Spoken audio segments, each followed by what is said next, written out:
from the heart of Raider Nation, where loyalty runs deep, the silver and black never fade, and every first down brings us closer to victory. It's time to talk Raiders.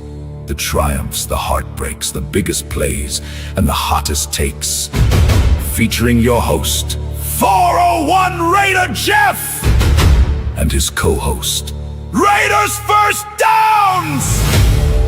Two voices, one nation, all Raiders. Welcome to the show! This is Raider Nation Voices.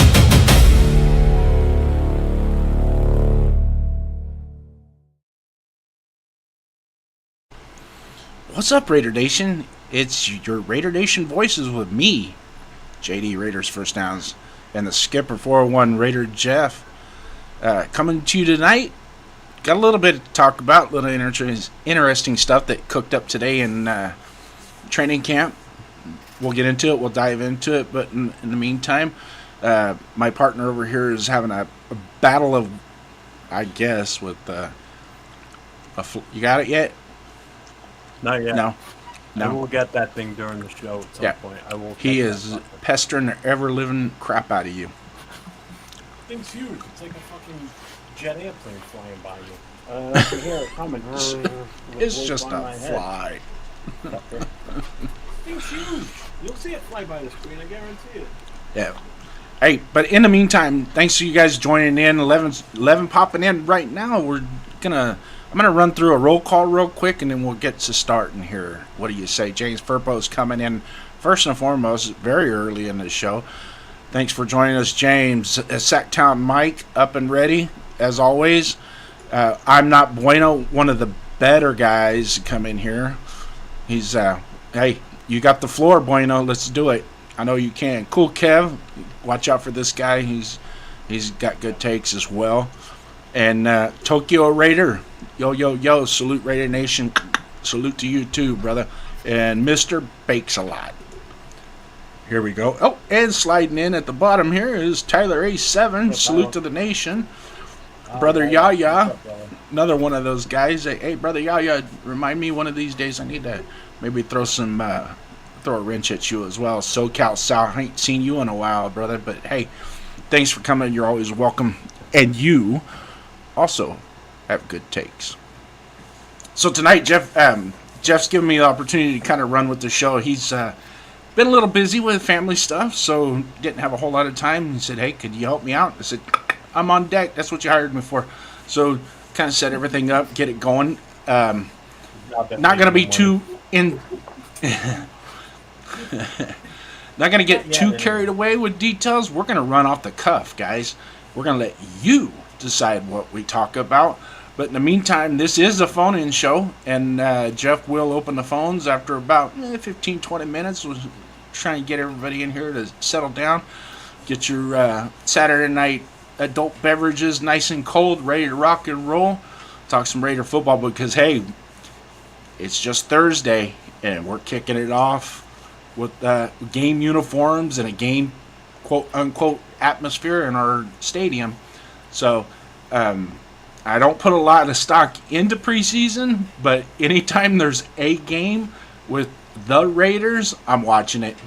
Whether it's preseason, postseason, no season, hell, even if it's a rerun, I'll watch it.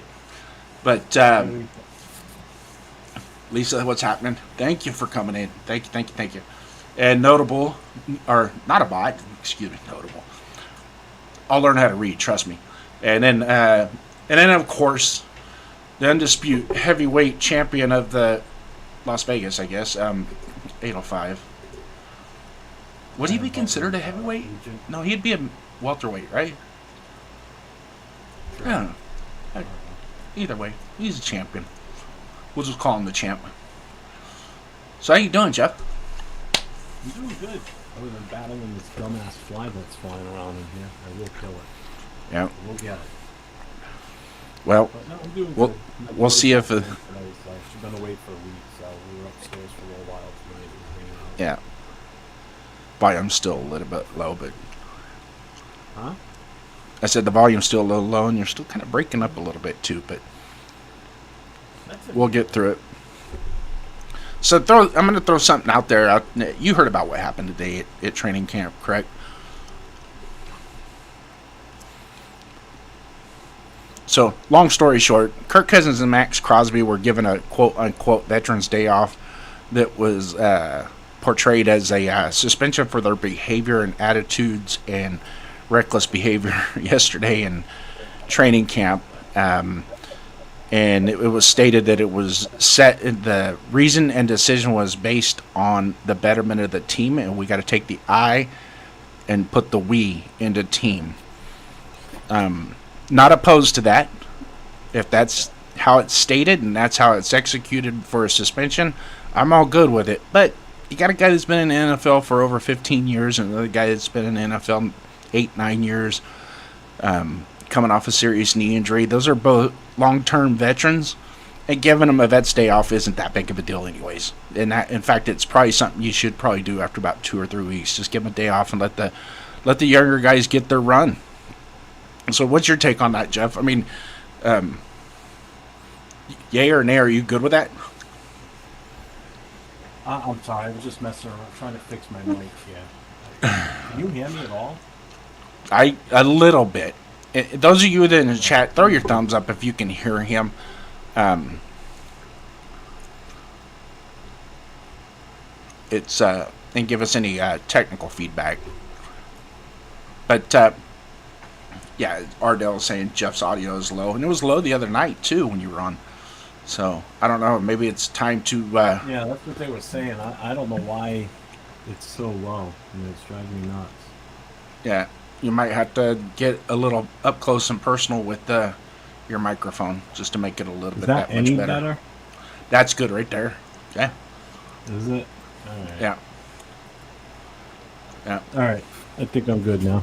All right. Okay. So, well, I'm sorry. You were talking what about Mendoza playing with the ones today? No. I was talking about Kirk Cousins and Maxx Crosby being relieved of duties for one day. And as it was stated by Kubiak, that it was quote unquote like a suspension for their reckless behavior yesterday. Little dust up that they had in practice, and he portrayed it more as a disciplinary action than it was just a Veterans Day or a vet day off, I guess you could say. But to me, based on the timing where we're at in training camp and where we're going in the next 2 weeks, I can see a vet day coming up for those two guys. But yet at the same time, it was portrayed as because of their behavior. So what say you? What would you take out of that?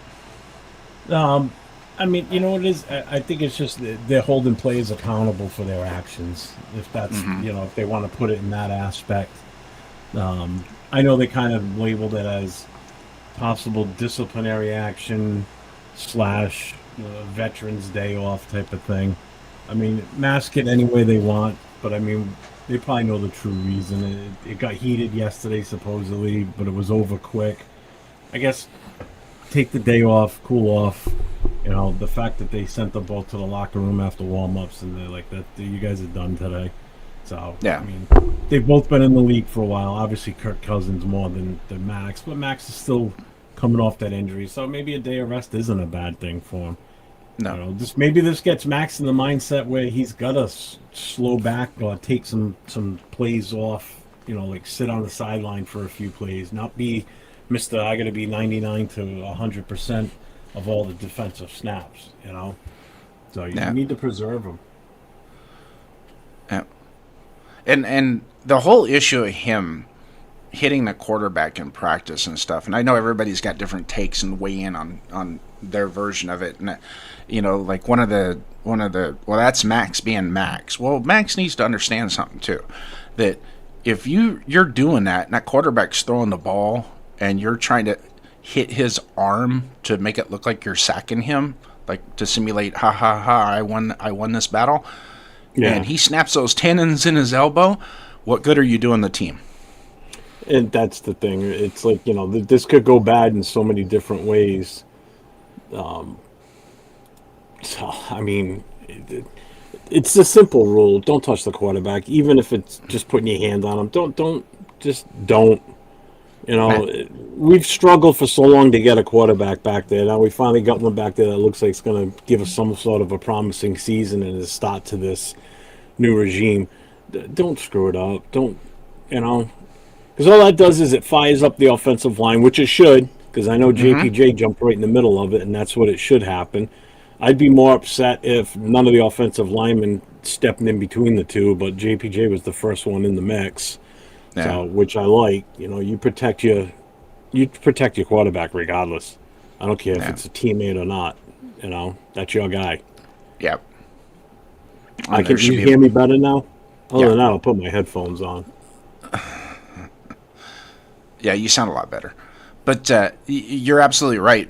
There should have probably been more guys coming to Kirk Cousins' aid, right? Yeah. I mean, not just JPJ, but yet at the same time, I don't know. That might have been what happened. It might have been just JPJ was the first to get there, and then it just filtered. More guys started responding. What's up, Dan? But the big picture is let's not do that. I get it, and the old adage, well, that's Maxx being Maxx. Well, I don't know if this was ever told to you by your grandparents or your parents. It's all fun and games till somebody gets hurt, right? Right. Yep.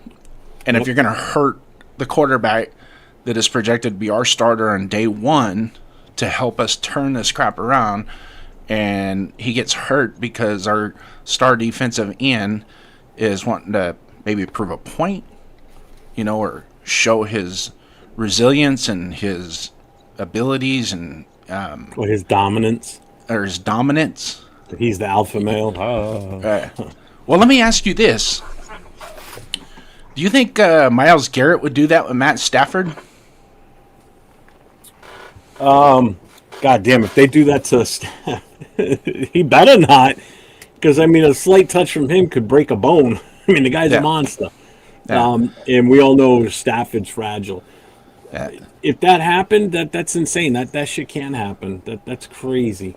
Yeah, I think and Kubiak's kind of cut the same way as McVay, that they will lose their quote unquote ever loving mind if one of their quarterbacks get hurt because their star pass rusher decides he wants to try and prove a point in practice. It's practice. We know what you can do. You're going full speed. Get it, check. Kick Glaze's ass all day long.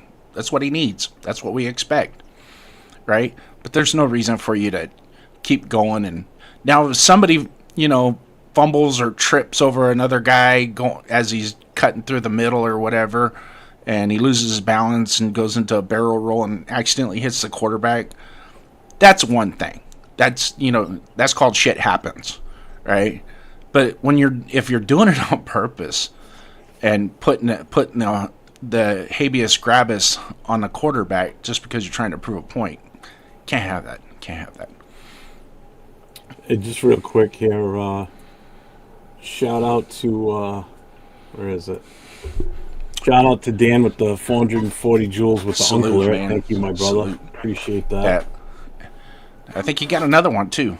Yeah, there's 3 of them in here. Ardell with 30 joules clutch. Thank you, sir. I appreciate that. Ardell. And here's the big one. It's from my kid, actually. He sent me a guitar for 1,000 joules. Thank you, buddy. I appreciate it. He's upstairs with them. They're all playing games upstairs. Right on. Well, you tell him we thanks, said JC. Hi. Hey, miss him being on your podcast with you because that was your running partner for the minute. Oh, you're down here? Yeah. I'll put him on the show. Come here. Just come here. Yeah, he's here. I didn't know he was down here. I thought he was upstairs with them. Nah, put him on the show. What do you mean? I'm not wearing Oh, sleeves. good God. Hi. You gotta lean in more. They're only seeing you on this. What's up, JT? Hi. What's happening, man? Not a whole lot. I was actually just watching you guys for a little bit there. Missed you, man. I missed seeing you with your pops in the old galley room there, stirring it up. So nice to see you again. Someday. I was hoping to get him out to Vegas with me week 1, but just I ain't got the money for just that. can't happen, unfortunately. But maybe someday I'll get him out there late in the season when the Vegas Knights are playing. When we get a 2-4, we get to see the Knights game and a Raiders game. I'm all for that. Yeah, I'll go watch. Cool. And hey, maybe if the Athletics are any good. I don't know. Well, the baseball and hockey don't play. October baseball playoffs. That's why I said if they're doing good. Yeah, I wouldn't count on that. That's what I'm saying. Yeah. There's an NBA team supposed to be coming to Vegas in the next 8 years or something too. Yeah, something like that. We'll see when that happens. I don't think they have a team yet, or at least they haven't announced it. So, anyways, yes, Ardell, salute, brother. Thanks so much for your support for the channel. Also coming in here, God Family. Thanks for coming in, bro. What's up, G-Fam? Get out of here. Arnie Garza coming in here. Got to be careful, you guys. Arnie Garza is legit when he's got stuff. Question, in your opinion, since Derek Carr, who is our best starting quarterback after him? I don't see it happening again. SoCal said, good to see JT on screen. Yeah. It would have been nice if the Knights won the Stanley Cup this year, but, I'd be a little happier. Just gotta hope the Raiders can do it, too. Eventually, we're going to turn it around. The season will be better. I don't know if we're going to be, electric or whatever, but I'm optimistic the season will be better than last year. I mean, we got the number 1 overall pick. You can't get much worse. Yeah. So. Well, we thought that going into last year that we couldn't be worse than the year before, and we were by 1 game. So prove that wrong. We overachieved in that. 2025 coaches and teams said, "Hold my beer. We can beat 2024's shitty record." Watch. So, all right, you can go back up. I want to answer Arnie's question real quick. Go ahead. What was it?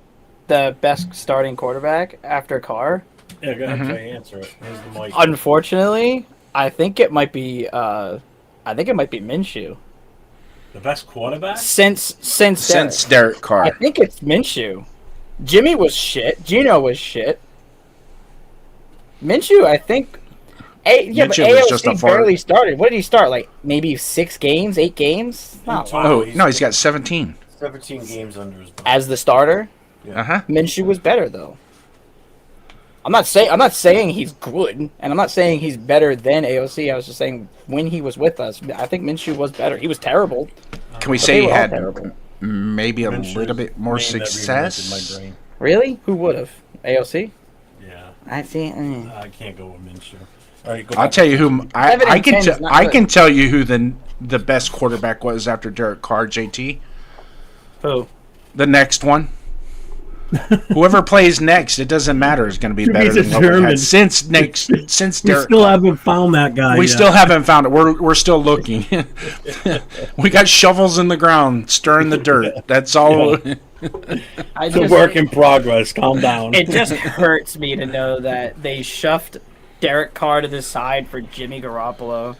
Just that. What a miss. Yeah. Anyway, have a good live, guys. All right, thanks, brother. Later, buddy. Good question there, Arnie. Good one. Tokyo Raider Maxx needs to chill regardless. He no longer holds any power or influence like he used to. This regime won't tolerate his dumb shit. Yeah, and at what point do they go, enough is enough, right? They want him. He's, they want his talent. They want him to be a part of this team. But when does it become enough, right? I bet there was a discussion with both what really is a Veterans Day. Kubiak looks strong and gives his vets a break. It does happen. It does happen. A lot of teams do that. I mean, you'll see even McVay's going to give Stafford days off. Aaron Donald's getting a whole training camp off. If you ask me. I think once training camp is over, you'll see Aaron Donald sign a renegotiated contract and come back and play. I just don't think he's gonna train on his own, and then once everything dies down, before they get on the plane to go, they're going to Australia, right, to play the 49ers. Who? The Rams? Yeah. No, isn't it? Oh, is it the 49ers? Yeah, it is. Yeah. Seattle's got the home game. Yeah. Yeah. I think so. Week 1. I forget now. I'm. It's not a bold prediction. I'm just going to make a half-ass prediction, but he'll probably be on the airplane going to Australia with him. What's up, Rorschach? Thanks for coming in, brother. No Bueno was in here. I don't know if he still is, but stick around and he'll probably show back up. Let's see. God family. Just in case you didn't know, Jewel is a prepaid digital currency that viewers purchase in bundles through the... Okay. Yeah, I don't... I'm new to that one. Yeah, it is San Fran in Australia. Nah. That's Thursday, because the first game this year is not on a Thursday. It's on a Wednesday. Yeah. So, and that's New England at Seattle. So, Super Bowl rematch in Seattle as they raise their banner for winning the Super Bowl trophy. The Patriots have to sit there and watch the banner get raised, and I love every minute of it. That's going to be great. It's like, suckers, that could have been you. So Brandon comes in here with Jeff. Bless you. You still support AOC. There's a lot of people that support AOC. It's just it depends on what degree you support AOC. I think some people take it a little too far with their anecdotes and analysis. I do think AOC will perform better in a Kubiak system. I think that type of coaching with Janoko and Sullivan and Kubiak, that he could benefit. And I think this offense is just right for him. Under center, 3 5-step drops. Doesn't have to be super athletic to do it. Because we saw all the quarterbacks back in our day. There's some of those quarterbacks couldn't outrun their shadow. You know what I mean? It was like, so he's kind of in that ballpark. So it kind of suits him in a roundabout way, being that pocket passer, a true legitimate under center pocket passer. It suits him. Also coupled with an established run game. Who knows what he can do? You see what I'm saying? I mean, I don't, but am I going to anoint him as the next latest and greatest? No, I think he's a good backup. He's a good backup. And I truly think the Raiders should be seriously considering signing him to a contract extension to make him one of the highest paid backup quarterbacks in the NFL. And I wouldn't have a problem with that.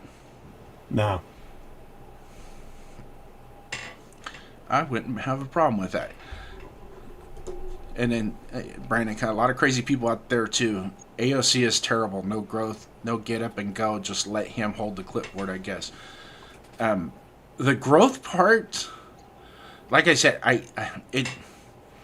he hasn't been in an established system. He's had multiple OCs and head coaches and a lot of turnover, which all of our quarterbacks have gone through that for the last umpteen years. Well, since we fired Callahan, we've lost the consistency in maintaining coaches, offensive coordinators. Seems like every year since then, it's maybe we had a... Yeah, I mean, it's been a revolving door for coaches and head coaches. I mean, I don't think any coach after Callahan has lasted more than three seasons at most, maybe 4. 2 to 3, maybe. Might have had how many years was Gruden here with us the second go around? 3. 3. I think it was 3 and a quarter. Yeah, and just like Sal said, which makes sense because I mean, right after him was Callahan, and he was there for 2 years with us, and then we cut ties with him after a disastrous and he's just with us after we went to the Super Bowl. Yeah, and he's just the overlay from what we had with the Gruden regime, anyways. Because we kept all of Gruden's coaches. He couldn't. That was one of the agreements. He couldn't take any of his coaches with him to Tampa Bay. So that was. I mean, Gruden 2.0, maybe the 3.5 years at Gruden 2.0, we had some consistency in the offense. Del Rio was here for a few years too. Del Rio fired 2 OCs, or did he fire 2 or 1? I know he fired Musgrave. Off the top of my head, I couldn't tell you. I would have to actually go back and look. Yeah, see, I dealt 5 different coaches since 2020. So since we've been in Vegas. We've been in Vegas for 6 years. We've had 5 different head coaches in Vegas alone. Yep. 5. in 6 years. Yeah. That's insane. Yep. 3 GMs. And out of those 6 years, Four. McDaniels lasted a season and a half, right? Bisaccia half a season as an interim. Antonio Pierce for 1 season. Pete Carroll for 1 season. And now this is the first. We haven't even had this season yet with Kubiak. So, Is there anybody out I there doubt this is a a one and done with him. I mean, unless he goes out and does that something absolutely ludicrous. Yeah. That's the only way this fucking fly is killing me. He keeps flying by in front of me, tormenting me. Yeah. So, Barry since you Sanders. mentioned that, and Kubiak is new, based on what you've seen so far, and it's only been, 7 months since we hired him? 8 months since we hired him? Do you see anything different? Or is it because there's 2 ways to look at it. Do you see something different? Out one of my eye, I kind of do. But with both eyes open, it's like, you got to go, you know what? As much as we've gone through, I'm just going to wait. And before I even put a stamp on this regime, I'm just going to wait and see. I'm not even going to make a prediction. I'm not going to say, yeah, it's a great hire. Don't get me wrong. Dude's super good at what he does. And he's and everything that I've heard, he's a natural as a head coach.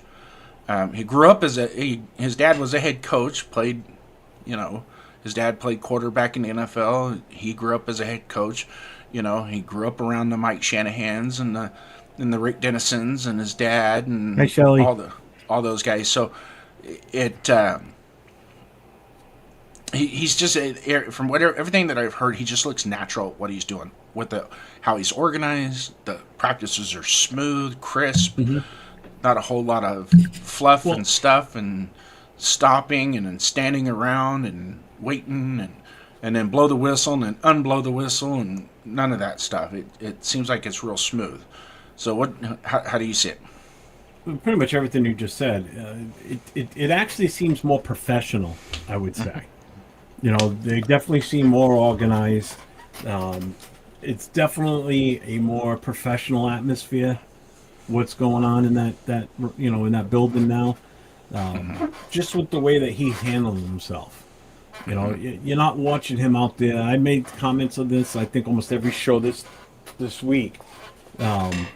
He's not out there wrestling with the defensive tackles and, trying to be everybody's buddy out there like Pete Carroll last year. How many times do we see videos of him out there wrestling with guys and trying to take guys down on the field and just doing stupid shit?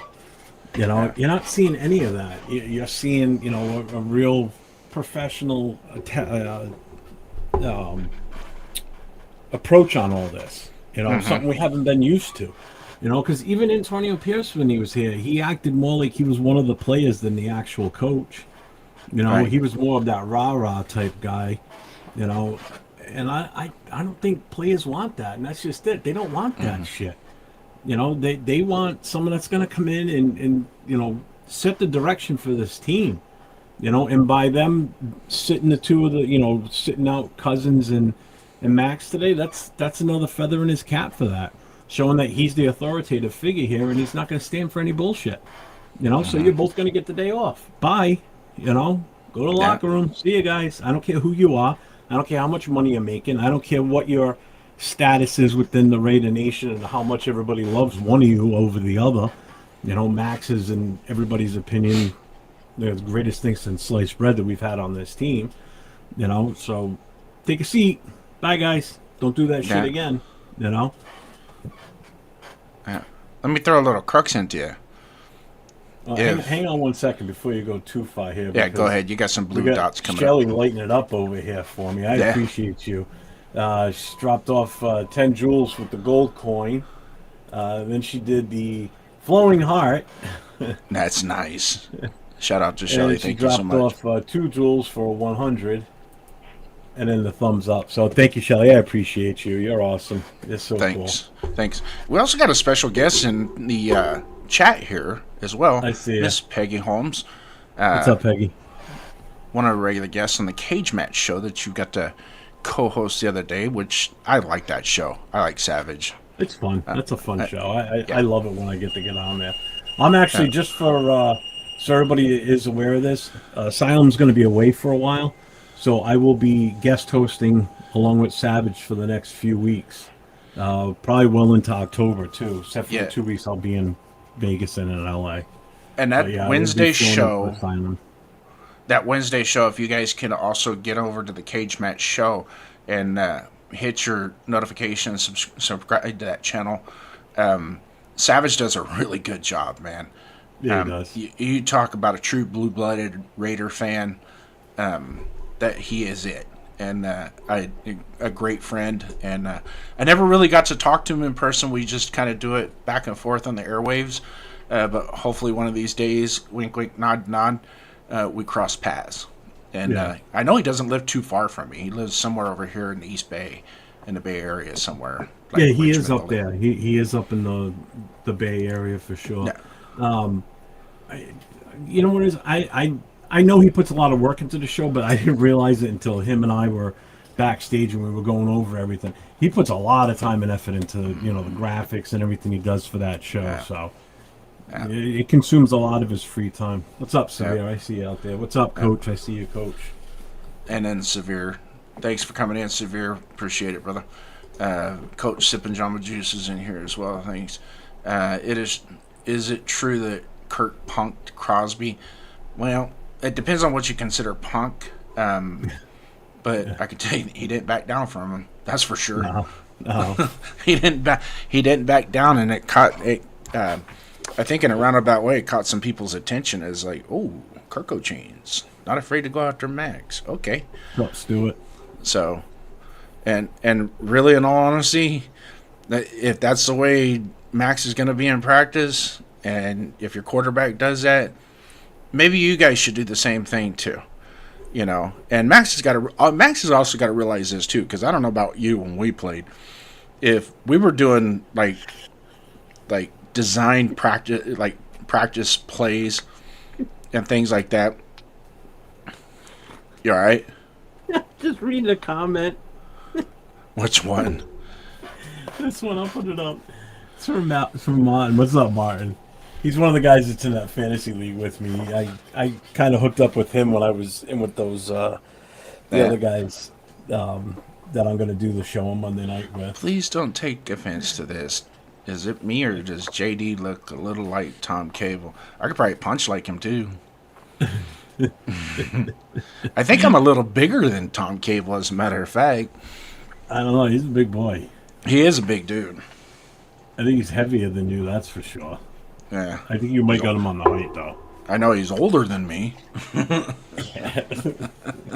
It just cracked me up when I saw that, because I like it when someone starts off with, please don't take this wrong. I'm like, oh, this is going to be good. And then I read the rest of it. I'm like, oh, that is hilarious. Hey, I've been referenced to several people, and they don't. You know what? I look at it this way. I'm glad you said that, because now, Martin, you're fair game. Anyways, as I was talking, one of the things, and I'm going to correlate this to like when we played football, right? And when you were practicing, I'm sure you had these guys that were like practice warriors and wanted to, they were thumping it. I mean, they were getting after every, just showing off and hitting people. And it's like, dude, I'm holding the bag. We're doing kind of a walkthrough and you're doing that, right? Eventually, I get to put this blocking bag that I'm holding down, and I get to really block you. And when that happens, I'm going to return a favor. Mm-hmm. And sometimes it would be just a matter of, all right, you want to do that? I'm going to cut your fucking knees out. How do you like that? That shit hurts, don't it? So he's got to realize that too. I mean, so it that's my take on it. But do we have any sauce on the offensive line that would do something like that? Do we like, hey, you're gonna do that with our quarterback, then you're breaking the rules. We're gonna break the rules, but stick to the etiquette. Kubiak's got a plan. You guys all stay on board. Yep. Be good boys. And that's exactly like Severe just said, I guess, on that show last night. It's true. It's about the proper etiquette, and when it comes to practice, there's one player that's off limits, no matter who it is, who you are, or what you are, and that's your quarterback. You don't touch your quarterback. I don't give a shit who you think you are. And the punter. Especially his throwing arm. If it is a stone arm that was hit, you don't do that shit. Which it most likely was because he's right-handed. Yeah. Yeah. Because if JPJ jumped in right away, they had to be on the right side of the line. Yeah. So. Yeah. Yeah, and 805, he didn't punt Crosby, but he didn't back down either. Players broke it up before anything could happen. I was at training camp yesterday and today and saw it up close. Yeah, so there you go. Eyes on the prize right there. So I don't know if you can verify him. From what I understand, Kirko did kind of swipe at his hands and get in and didn't back down. You know, and that's what you expect. Kirk's smart enough not to start a fight with Maxx out on the field where helmets are coming off and shoulder pads. Max doesn't have much muscle. He might be easy to take down.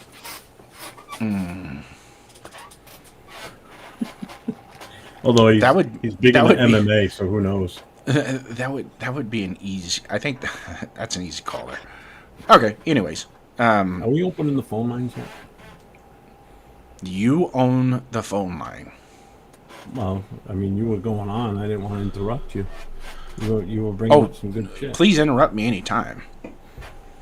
Please interrupt. All right, because sometimes I might talk a little too much.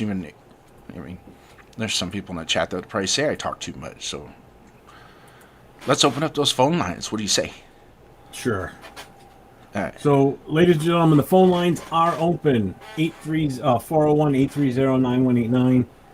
When you call in, just state who you are. I'm going to ask you that anyway.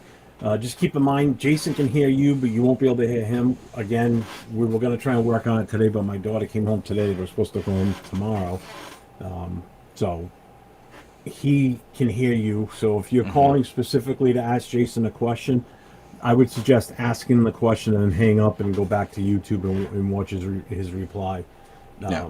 Because usually he has me relay the information, and sometimes there's too much for me to remember. I'm old. I don't remember shit. So phone lines are You're open. only 2 years older than me. Huh? I said you're only 2 years older than me. I'm still older. Here we go. You're on Raider Nation Voices with Jeff and Jason. State your name. Yeah, this is the coach. Hey, what's up, Coach? Yeah. Hey, I'm just calling in because I've noticed that Severe is extremely jealous of Fernando Mendoza, and I don't know why. I don't know. Maybe it's because he's taller than him. He's accomplished more than him. I can't explain why he's so jealous of Fernando Mendoza. I don't know, man. Severe's tall. I've met Severe in person. He ain't no short dude. He's pretty, and I'm 6 even. He's taller than me. A lot taller. Severe's not a shorty. No, Fernando's got him beat. He's got him beat. And I think that's what fuels the anger inside Severe. And he just can't let it go. And he's better looking than Severe. But anyways, I'm enjoying the show. You guys keep doing your thing. All right. Thanks, man. I appreciate you, Coach. Thank you. Thanks for calling in, brother. Hear that, Severe? I don't know if you heard that, but I'm sure the ears are ringing a little bit. But that's a sidetrack call right there. That was a good one, though. That was funny. I like that. Any of you guys got anything else? That's a good take. See if you can beat it. Dial the number 401-830-9189. Talk to Jeff. If you got any problems that you want to discuss with him, call him. He's a great therapist, and he can talk you down. Just don't call me with money problems. I can't help you there. You're on Raider Nation Voices with Jeff and Jason. State your name. Yeah, this is All Aboard Raiders. Who said you guys were allowed to go live when I was going live? What's up, Rodney? Rodney can't hear me, but Rodney's our Discord guy. Yeah. Just so you know, Jason can hear you, but you can't hear him. It's not set up right, so we're still working on it. It's been an issue. No problem. So what's up, man? Nothing, man. I just wanted to call. First of all, I wanted to apologize. I actually didn't know you guys were going live, and I was doing my little test live. Sorry about that. But I actually had a question. I was trying to get a bunch of people's different opinions on this. Do you think the whole, and you might have already talked about this, but do you think the whole Kirk Cousins is suspended for fighting was 100% legitimate, or do you think that was a sneaky way to just see what Fernando looked like with the first team? And do you think now he's going to continue to get some more reps now that they've seen a little taste of him now? We did talk about that. That's pretty much what we've pretty much been talking about since we started the show 40 minutes ago. Jason explained it as they're also labeling it as a Veterans Day off type of thing too. Okay. No. I labeled it that. Oh, sorry, Jason labeled it that way. So I guess Jason works for the team now too. But anyway, No, that's my opinion. Is a quiet way of saying it's a Veterans Day versus a disciplinary day.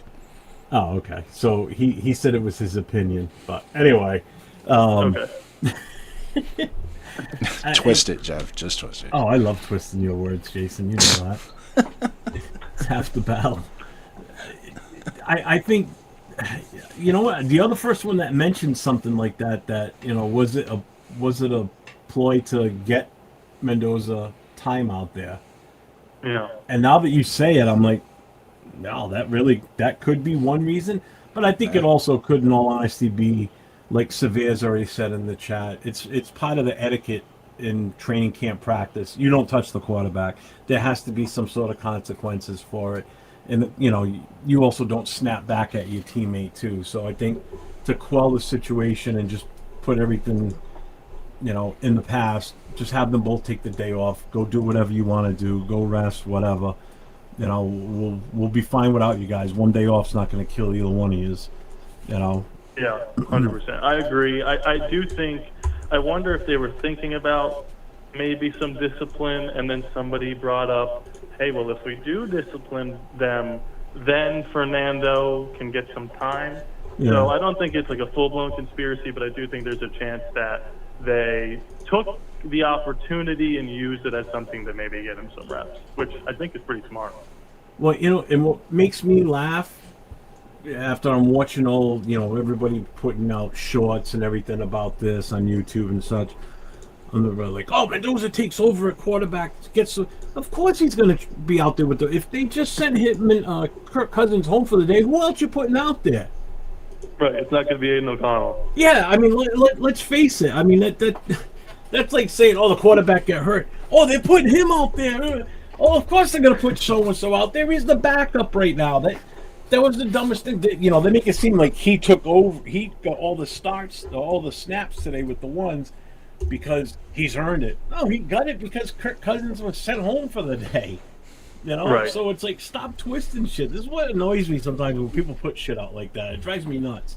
It's like you're blowing things up that don't even need to be blown up. No. You know, which I think is funny. They just need stuff to talk about, and yeah, there's and always, that's just they always try to twist it. Yeah. Hey, Jeff. I just think it's funny. That's all. Yeah, it is Jeff. funny. Well, look, I'm gonna dip Jeff, out here. Jeff, but I just wanted to- Jeff, don't Oh, let him hold go. on Don't a let him second. you guys Jason's go. trying to say something. Go ahead, Jason. Sorry. Go ahead and advise him to advertise his show. I just posted the link in the chat for the All Aboard Raiders, YouTube.com. Also, you can visit him on Patreon Plus. Go there, register, join the All Aboard, be a part of the All Aboard franchise. He also has a Discord. Go to his Discord channel. Find his link in his bio on YouTube. Plug all that in. Get in there. We have a great time. That's where I met Duncan, Darkside OB, Half Black, a bunch of guys in there, and it's a really good Raiders Discord. That anything and everything, 24/7. You can plug in, chat away. And then also too, we like to support his channel. He brings great content to the YouTube channel. Go to his channel, watch it, and trust me, you will not be disappointed. He's a hardcore Raider fan, just like you. Comes from the East Coast. I think he lives somewhere in the middle to Midwest now. I know I know where he lives, but I'm not going to broadcast it. So if you could just let him know, just go ahead and advertise his stuff. So what he basically just did for you is he just broadcasted all your channels, all your links for all your stuff. Mentioned your also put out the the Discord and all your links and everything too. So he's hyping you up for you. That's what he just did. Oh, thank you, man. I appreciate you guys. So, no problem, man. I'm all for supporting anybody and everybody. I have no problem with that. You know, there's plenty of the pieces of the pie out there for everybody. You know. Of course. You know, anybody that gets jealous over something, it's just like, stop it. Oh, no. Well, look, I just wanted to hop on real quick. I appreciate you calling in, man. That's awesome. Of course. Thanks, Rodney. You guys have a good one. Thanks, brother. Take care. I see Raider Ben popped in. What's up, Raider Ben? What's up, Raider Ben? Black quarterback popped in too. What's up, brother? I see you in there. He did say something too. Everything zoomed so fast, so fast because you put all those links, and now Mike's putting in links. So like, if you want to, I don't know if you scroll back already to see what they said. Yeah. Started so we are at Cool Kev. A lot of our conversation right now is still what we're in the mindset with. Kirk's going to start unless he gets hurt. I truly believe that as well. I think it's set in stone, but things can change, and it's all incumbent about that. What transpires in the next 3 or 4 weeks in training camp? Is it that locked into stone? I think Kubiak called his dad for advice, and his dad told him he needs to hold him out for one practice, send a message that no one is above the shield, and this is Kubiak's show, and he's in charge. What do you think? I mean, I doubt he called his dad, but I mean, it'd be funny if he did. If that finally comes out, I think that'd be hilarious. It's like, I called dad for advice. What do I do? I'm not gonna Don't ever dissuade let from that this leak comment. if you really did, though, because then that shows that you can't make a decision without reaching out to somebody. You motherfucking fly. No. On tonight's show, Jeff fights with a fly. Fight with this thing for the last hour and a half. God family Raiders for life here. I'm gonna somewhat agree with you. Okay. I don't necessarily think you made an actual phone call last night or a phone call within the certain amount of time. Nope, I think that discussion's already been made. Hey, somebody's on the phone. Call. Answer. Your Raider Nation Voices with Jeff and Jason. State your name. Joe from Florida. Gentlemen, how are you? What's up, Joe? What's going on, brother? What's going on, Joe? I wish that you guys had the phone capability so I could actually talk to Jason, because I really want to debate both of you on this AOC topic. I don't understand, and maybe it's me. I don't know what you guys see that I don't see. And then Jason comes up with this take, like, he said he would make it the highest paid backup if he could. Are you kidding me? I will never understand that. But the main reason I called, gentlemen, did you actually read the article about the fight on ESPN? Did you read that article? No, I go by what I've heard and everything. I don't. It's a little incident as far as I'm concerned. I don't think it's anything that big. I mean, it happens in every training camp. But why? What did they say? Well, they wrote up a big write-up about it, how they got into a fight, they were escorted away, and so forth. But there was a line in there that really caught my attention. According to the article, they said that apparently Maxx had this problem with hitting quarterback in practice. Somebody from the team said. Well, who said that? Was it somebody from this regime? Because if it continually happens in this regime, there should have been a punishment way quicker than that. But when would it have happened? Otherwise, there's no way that this regime would have known that. Are they going back and looking at old training camp videos from the previous era? I seriously doubt it. Who would have said something like that? I don't believe it. Yeah, that sounds a little far-fetched, I guess. Yeah, it didn't make sense to me, and I don't know. They seem to be drumming up again. Yeah. It's the world hating the Raiders again. I don't understand why they're drumming up this. What's that? I said, of course it is. It always is. You know that. Oh, of course it is. But again, it's pathetic. Tell me what you see in AOC that I don't see. like me personally, I just don't think that he was. Both of you guys, I know I can't hear Jason, so I'll hang up and listen to him. Well, first of all, count your both of you blessings. guys. That's a good thing. But I love you guys. Come on, you don't have me pick sides. The thing I with him is I just felt that he was a better quarterback than what people thought he was. Okay, and everybody hits the negativity on him with his injuries. Okay, fine. There's been other quarterbacks in this league that have had injury problems and sucked, but still got chances. This guy's had injury problems in the past, and it's just sometimes never given another chance. But when you look back at his career with this team, and again, I'm not trying to make excuses, but these are legit issues. How many head coaches has he had since he's been here? Okay, so I heard you guys talk about it. It's been a bunch. He's had multiple head coaches, multiple offensive coordinators, multiple times with an offensive coordinator switch in the middle of the season, inconsistency with offensive line, horrible running games. The only thing that he's had on a consistent basis since he's been with us has been Deuce Gruden, number one, and Brock Bowers. This is his third year now with us. So as far as a good player, yes, he had Devontae Adams, but Devontae Adams became that diva side Devontae Adams.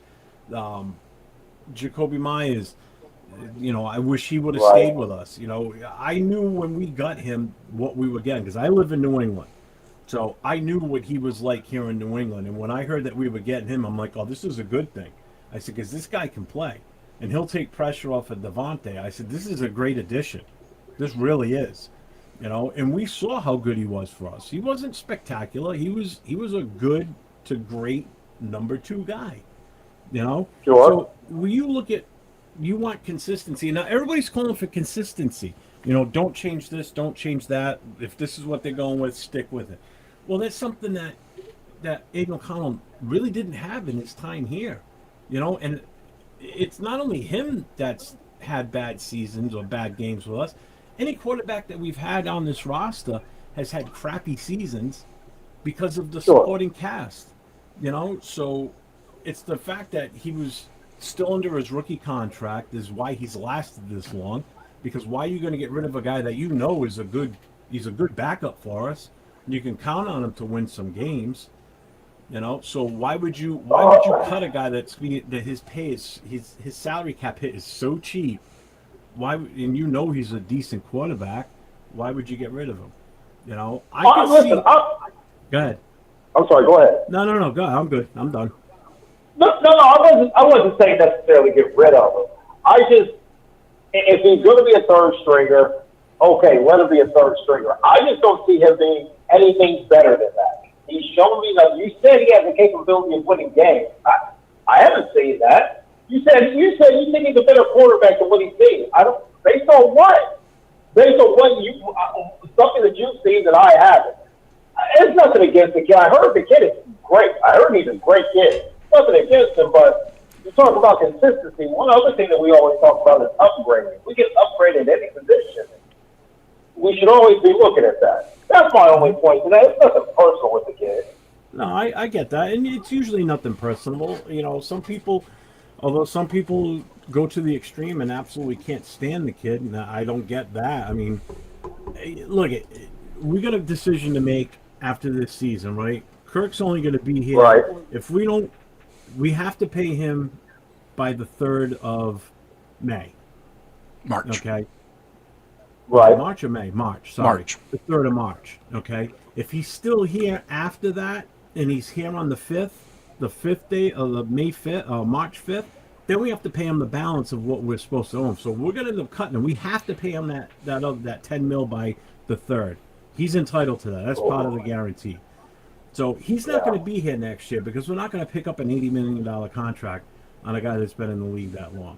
So who are we going to have for a backup? That's why I don't see us getting rid of Aiden O'Connell right now, because I think he would be a decent backup for Mendoza.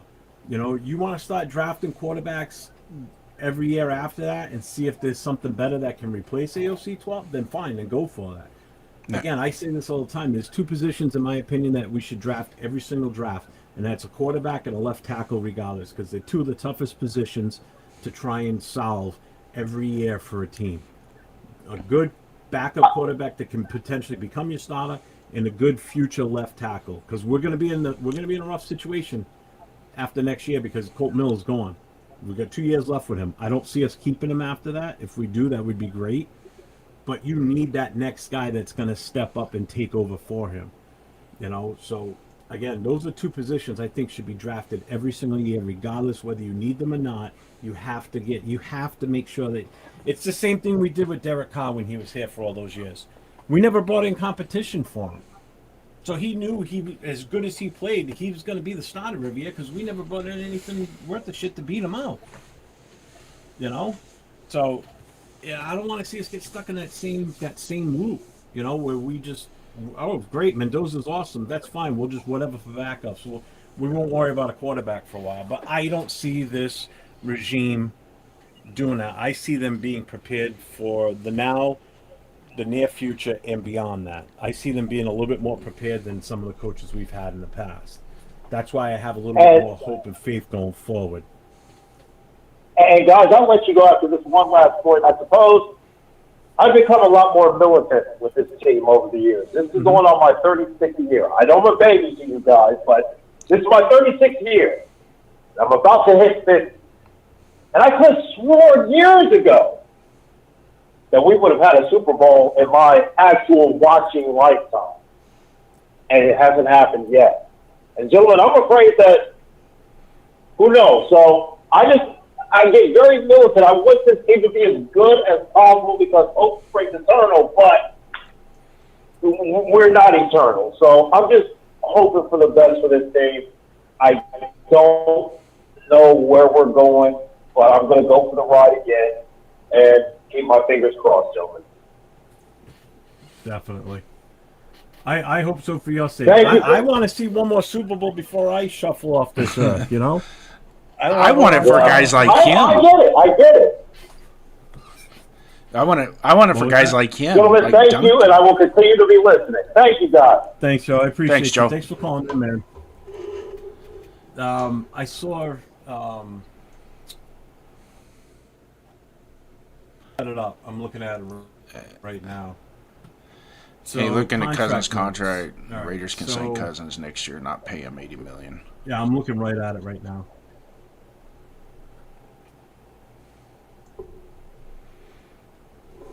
Yeah, it's right here. It's exact numbers, pretty much almost to the penny. All right, so for 2027, his salary. Let's see. So 11 million guaranteed 2026 salary plus 2027 roster bonus. 2027 roster bonus is 10 million guaranteed due to the third league day of 2027. 1.34 million 2020 salary plus 78.655 million 2028 salary become fully guaranteed the fifth league day of 2027. So basically March 5th. If Triggers we that still $80 have him on the million. roster of March 5th, that contract, that part kicks in, and we're on with him. And we're on the hook for 80 mil. Yeah. But to answer Joe's question, I don't know if I misstated the point I was trying to get with Aiden O'Connell. I know, but I just real quick, just as long as Black's still in the channel in the chat. Oh yeah, he's here. That's I was just answering his question on that. So yeah, it would be basically 80 mil is what we'd be on the hook for. Which I can't see us doing that. Yeah, that's going to be a tough pill to swallow. You're paying Fernando and everybody else. I mean, No. we're gonna have to do some serious finagling. Yeah. Look into the team option, which the team will pay until the contract could be renegotiated. Yeah, the contract They can be renegotiated, renegotiated. but they're only going to have a certain amount of time. If they haven't done it yet, if they haven't renegotiated his contract by the fifth day of the new league year, when that kicks in 2027, if he's still there, this current contract takes fully effect. We can't do anything with it. Yeah. That's No, my point with I'm going to get back to the Aiden O'Connell Go with ahead, when Joe came in. I can't rewind it to kind of see exactly what I said, but my point being is that Aiden O'Connell, I believe, in this system with Clint Kubiak, could develop a little bit better than what he's shown in the last 3 years.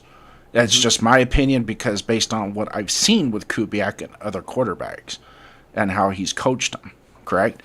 Am I missing something there? Okay. So moving on from that, and this is just a belief, whether or not it's true, that's just my belief, that if he does and he can elevate AOC to the point where it's like we're locked at backup quarterback. I mean, there's no reason to don't let him out of the building. And one of the best ways to keep him from leaving the building is, and you have wiggle room because you have Fernando on a rookie contract, you have wiggle room to make him one of the highest paid. It doesn't have to be the highest paid like Mac Jones, but maybe something kind of in that ballpark to kind of keep him in the building. And maybe Aiden O'Connell buys into this regime and says, hey, you know what? I know the first 3 years sucked, but man, this 2026 season was freaking fun. Maybe I want to stay here and just be the backup and improve a little bit more. And then maybe by the time I'm 29, 30 years old, then I can wander off on my own and maybe take over a team on my own, which I doubt that's going to happen. But, and we talked about this before, and there's a lot of people that have way more knowledge than what we all do in these chats that say that he's a good backup quarterback. It's somebody that if you need a game or two or a stretch of 3 games, that he can come in, maybe go 2-1 out of those 3 games and keep the team afloat, especially if you're talking about a team that's playoff bound in its trajectory. Oh, my God, I said playoffs. But anyways, let's just say in a year or two, let's just say in a year or two, the Raiders are playoff contenders, okay? Mm-hmm. And we have him as a backup. Now, all of a sudden, our starting quarterback goes down. He's going to be down a game or two with a high ankle sprain, right? He can come in. The offense doesn't lose its punch, right? It's not going to be the prolific offense that prolific type of offense that we're expecting, but it's enough to sustain, right?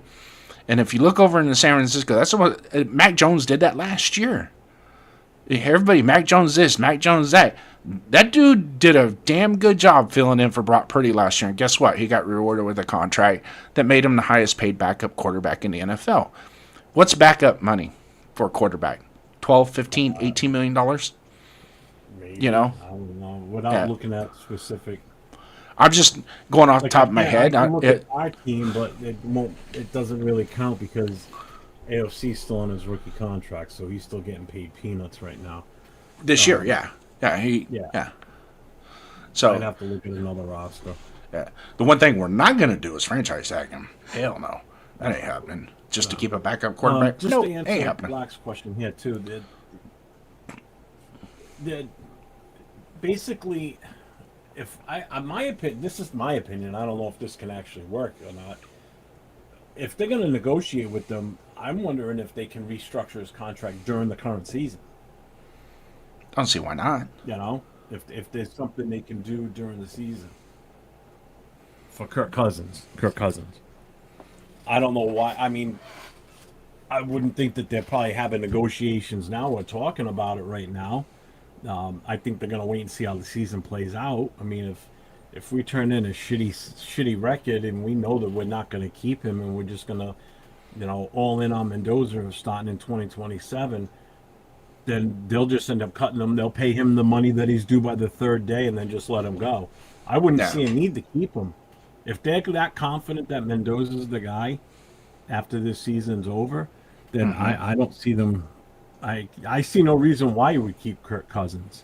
Yeah. The only way I would seriously consider keeping Kirk Cousins is if he takes us to the damn Super Bowl and we fucking win it. Then he's got the hot hand because he played all season long. He put up ridiculous numbers. Won us a ton of games, with an average to below average wide receiver core. with a shitty wide receiver core, to be honest with you, a bunch of young guys out there. Yeah. We win a Super Bowl, then you know what? Then I would be renegotiating and bringing him back because you know what? Sorry, Mendoza, but we got to go with the hot hand. He already won us one Super Bowl under a system that he's extremely familiar with. No reason why if we just retool a few positions here and there in the draft and free agency, we could go right back there again.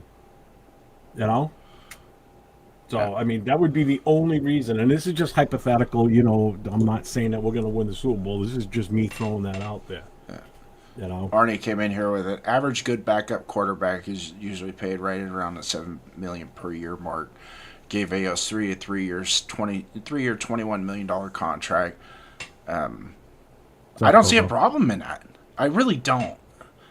Are there better options? There might be in the draft where we can draft somebody maybe in the 3rd round. You know, that could be a backup, but now you're relying on a rookie to be your backup.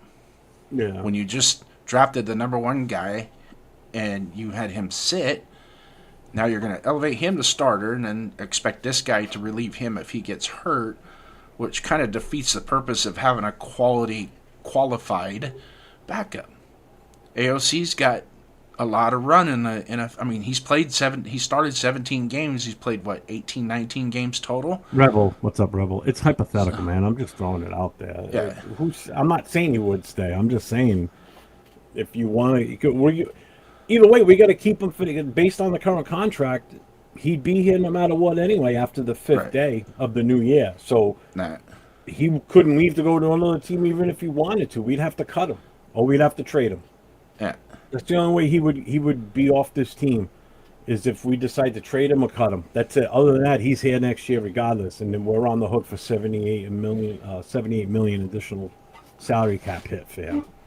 Nah, and it's gonna be hard to trade that. Remember, contract. This is still his contract from Atlanta, so this isn't a contract we came up with.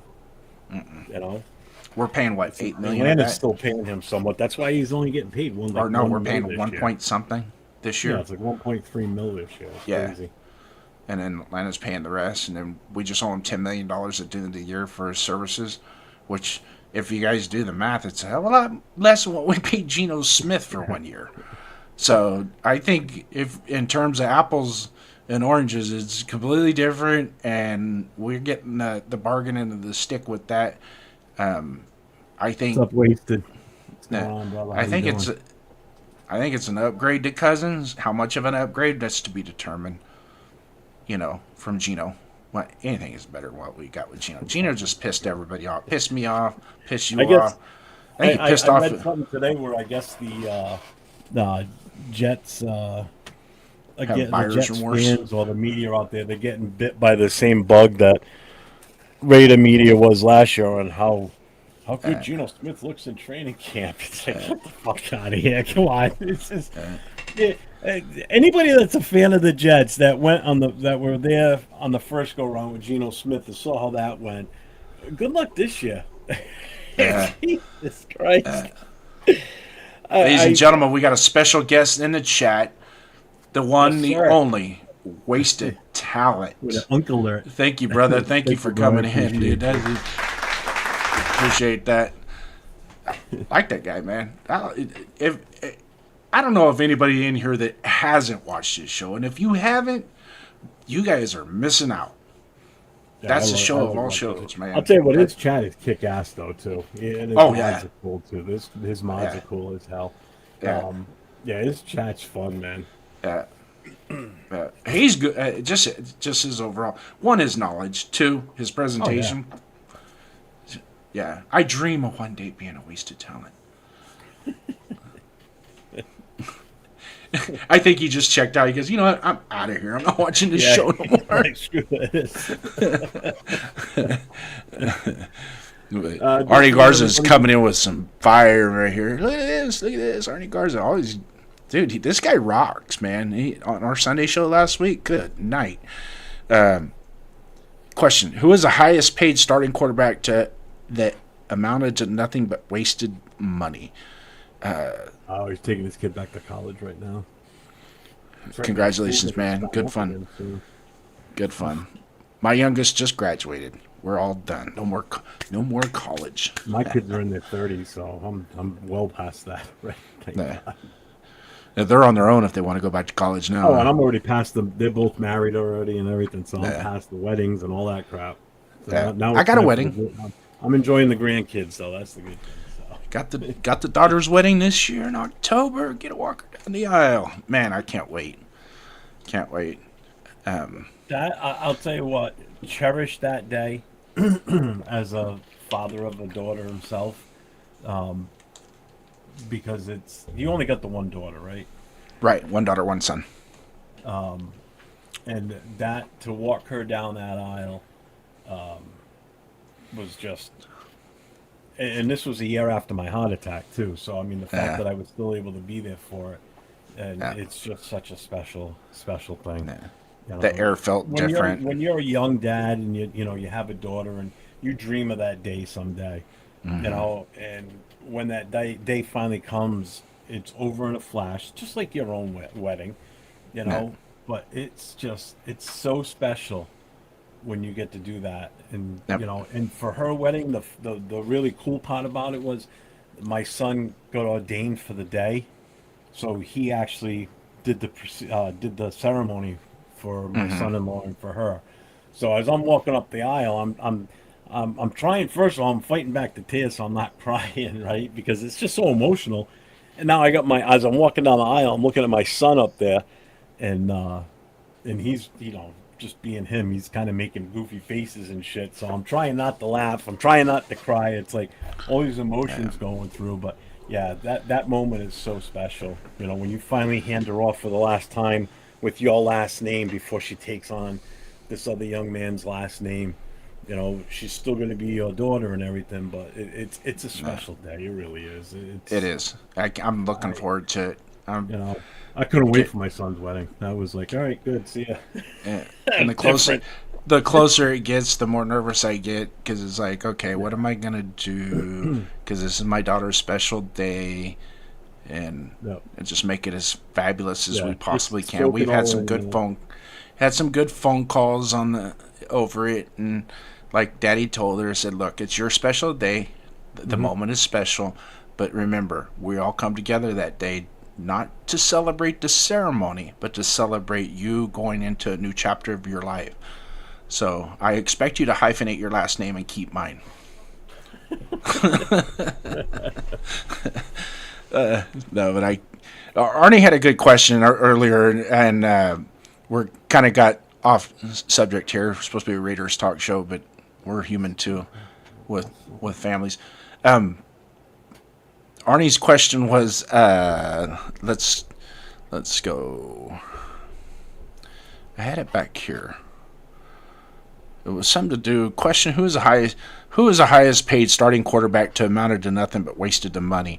And a lot of people turn to Sam Bradford, Russell, Rodgers, Leaf, and then somebody mentioned in here. Oh, even Arnie said that Watson did play good in Houston, but when he got that stupid contract, and he took the Browns to the bank on that contract. A lot of money, no return on their investment. That's for dang sure. What do you say? I gotta go with Jamarcus Russell out of that group. Because you look at some of those other guys, they still had Ryan Leaf, the exception. He just did shit. But all the other guys still had somewhat of, put stats out there, won games. Jamarcus Russell couldn't do shit. He was overweight, couldn't do crap. He was horrible. Talk about a waste of money on a contract. And his contract would have already been bigger than Ryan Leaf's anyway, because he came into the league way after Ryan Leaf did. So the money's gone way up since then. I mean, what was it, $60 million he got paid? Jamarcus, right? I think it was $38 million guaranteed. So he ended up getting like $38 million. Yeah, but still, either way, I mean, that was the worst. Yeah, and then he turns around years later and gets in trouble for stealing money from a booster club at a high school that he's coaching. No, but to answer the question of wasted talent coming in here, great take on this wasted. Worst contract ever. The answer is Joe the Policeman on That's My Mama Give Up for Deshaun Watson massage truck. And I just said that just a minute ago too. It's like, to be quite honest with you, if you look at the totality of it, well, the figure in and of itself, $250 million in guaranteed money. And what did the Browns get out of it? Nothing. He's played how many games for the Browns? because he got suspended. Yeah, right? never mind. I forgot about how much he got paid. That's right. Yeah, he got suspended, Yeah, I so totally he didn't forgot play. that contract. You're right. Snapped both Achilles, so that's 2 years there. You got me. It's like, man, I if anybody got over on anybody, Deshaun Watson, man. Yeah, that was. Well, the I think they're going to try and get us out too. I mean, Houston Texans got rid of his contract. Okay, They traded him. They got draft picks for him. He goes to Cleveland. Cleveland pays him a shit ton of money. Then the league fucking suspends him. And he's out for however many that. It would seem like he was out forever. Was it like 10 games, I think, or something like that? Yeah, I don't know how that GM and even could keep his job after that. It's like, what? Was it the GM though, or was it the owner? Stick with them. It's like, are you crazy? I can't believe they didn't just do something to unload that goddamn contract. I don't get it. Yeah. You know, the sad part is, after everything that they've paid him, is if Shedeur Sanders beats him out in Cleveland. So now you're paying all that money, and he's now a backup. Yep. I'm not a He's big definitely not the Shedeur wrong guy. fan, but what I'm seeing so far this year, it sounds like he's taken to the coaching a little bit better and performing a little bit better. So all the Shedeur fans are out there. I'm not jumping on the bandwagon with you, but I always said if he could just get away from his daddy and get some good coaching, he'd probably be a damn good quarterback in this league. Yeah, it's possible, but he's got to drop the attitude too. Yeah, it all goes together. I didn't want him because I didn't want the whole sideshow that was going to come with it, which is Deion Sanders. And I love Deion Sanders. I love him as a player. Yeah. I don't mind him do what you're doing in college, whatever. I just didn't want him sticking his nose into Raider business and making it about him and his kid. No, that's not what this is about. We're trying to start something fresh here. That's why I didn't want him here last year. That's why I was never high on him to begin with. But Circus Raider wrong. The Browns received disappointment, so they did get something out of the Watson contract. They're still getting first round picks like crazy. We're done. So they did a killing in the draft this year, and I think they get some next year too. A couple more picks next year in the first round too, I think. But no, and Wasted, and I was getting ready to tell you this, and Wasted comes in with the exact same thing. Is I think Jimmy Haslam is the one that pushed for that Deshaun Watson. I don't think it was a GM. I don't think that was a GM decision. I think that was an owner decision. That's what he just said right here. Yeah. I was getting ready to tell you that, but you kept talking. Sorry. That's okay. I'm used to it. Numlock came back downstairs. No, that was way before that. Well, way back. But yeah, tit for tat. We all discussed it. I think we're all in agreement that probably the Deshaun Watson contract was probably the biggest poof, I would say, so far. But it's going to happen again. I always thought Snyder in Washington would do something like that as well. Because I think he did that with somebody. I can't remember. I know. There's an owner I don't miss. Yeah, I don't miss him at all. Yeah. It's a miracle that he kept that team as long as he did, to be honest with you. Well, we have to thank Dan him for his due diligence and his own investigation to loop us into that shit and get our coach fired. Out of all that stuff, our coach is the one that gets fired. For what? Now, I'm not discounting what was said in the emails. The emails speak for themselves, and there's no. I wouldn't give credit to that at all. But the mere fact that out of all that information, and that's the only thing that came out of it, you got to be kidding me. So that was that's when it becomes like, okay, that was a hack job. That was a hack job. Yeah. And I was talking to BDQ earlier today about also too we're discussing some of the decisions that AP made, and he didn't take into consideration when he was making decisions. It's like, hey, you do understand that if we do this, we are the Raiders, and they are not going to overturn they're not going to overturn this because we are the Raiders, or they're going to call this a penalty when normally they don't call it a penalty, but technically it is. But since we're playing in the game, and if it's something that's going to benefit us, aka remember the spike rule game, right? That all of a sudden this morphed interpretation of a rule, we can't do that. You can't. You got to be considerate whenever you're making those decisions. That the rule book, when we play, the rule book is on hand, ready to be interpreted. What's up, Jack Kenna? What's up, Jack Kenna? Long time no talk. Frank Rubber just popped in too, didn't he? I thought. Yeah. I saw him somewhere in here. What's up, Frank? Nice to see you, brother. Absolutely, Gruden got the shaft out of that deal. Absolutely. Yeah, good. I think somebody either went out of their way looking for that specifically because they were tipped off, or somebody kind of made it be known that, hey, this is here too. I think that's the Snyder part of it. The index. Snyder's Snyder's was the one that leaked that information, if I'm not correct. He's the one that, because his ass was in trouble, and so to take a look. Was it him or Lombardi? Who? Oh no, the email was to Lombardi. That's what it was. No, the email was to Allen. I thought it was to Lombardi. No, to Allen. Remember, what's his name? Allen. He was our GM when Gruden was here the first time. Then he went to Washington as a GM. And him, Gruden, and Jay Gruden are all friends. They all keep in Bruce Allen. There you go. Bruce Allen. Yep. I could picture his salt and pepper hair and him standing on the sideline, down on the sideline without Davis pregame.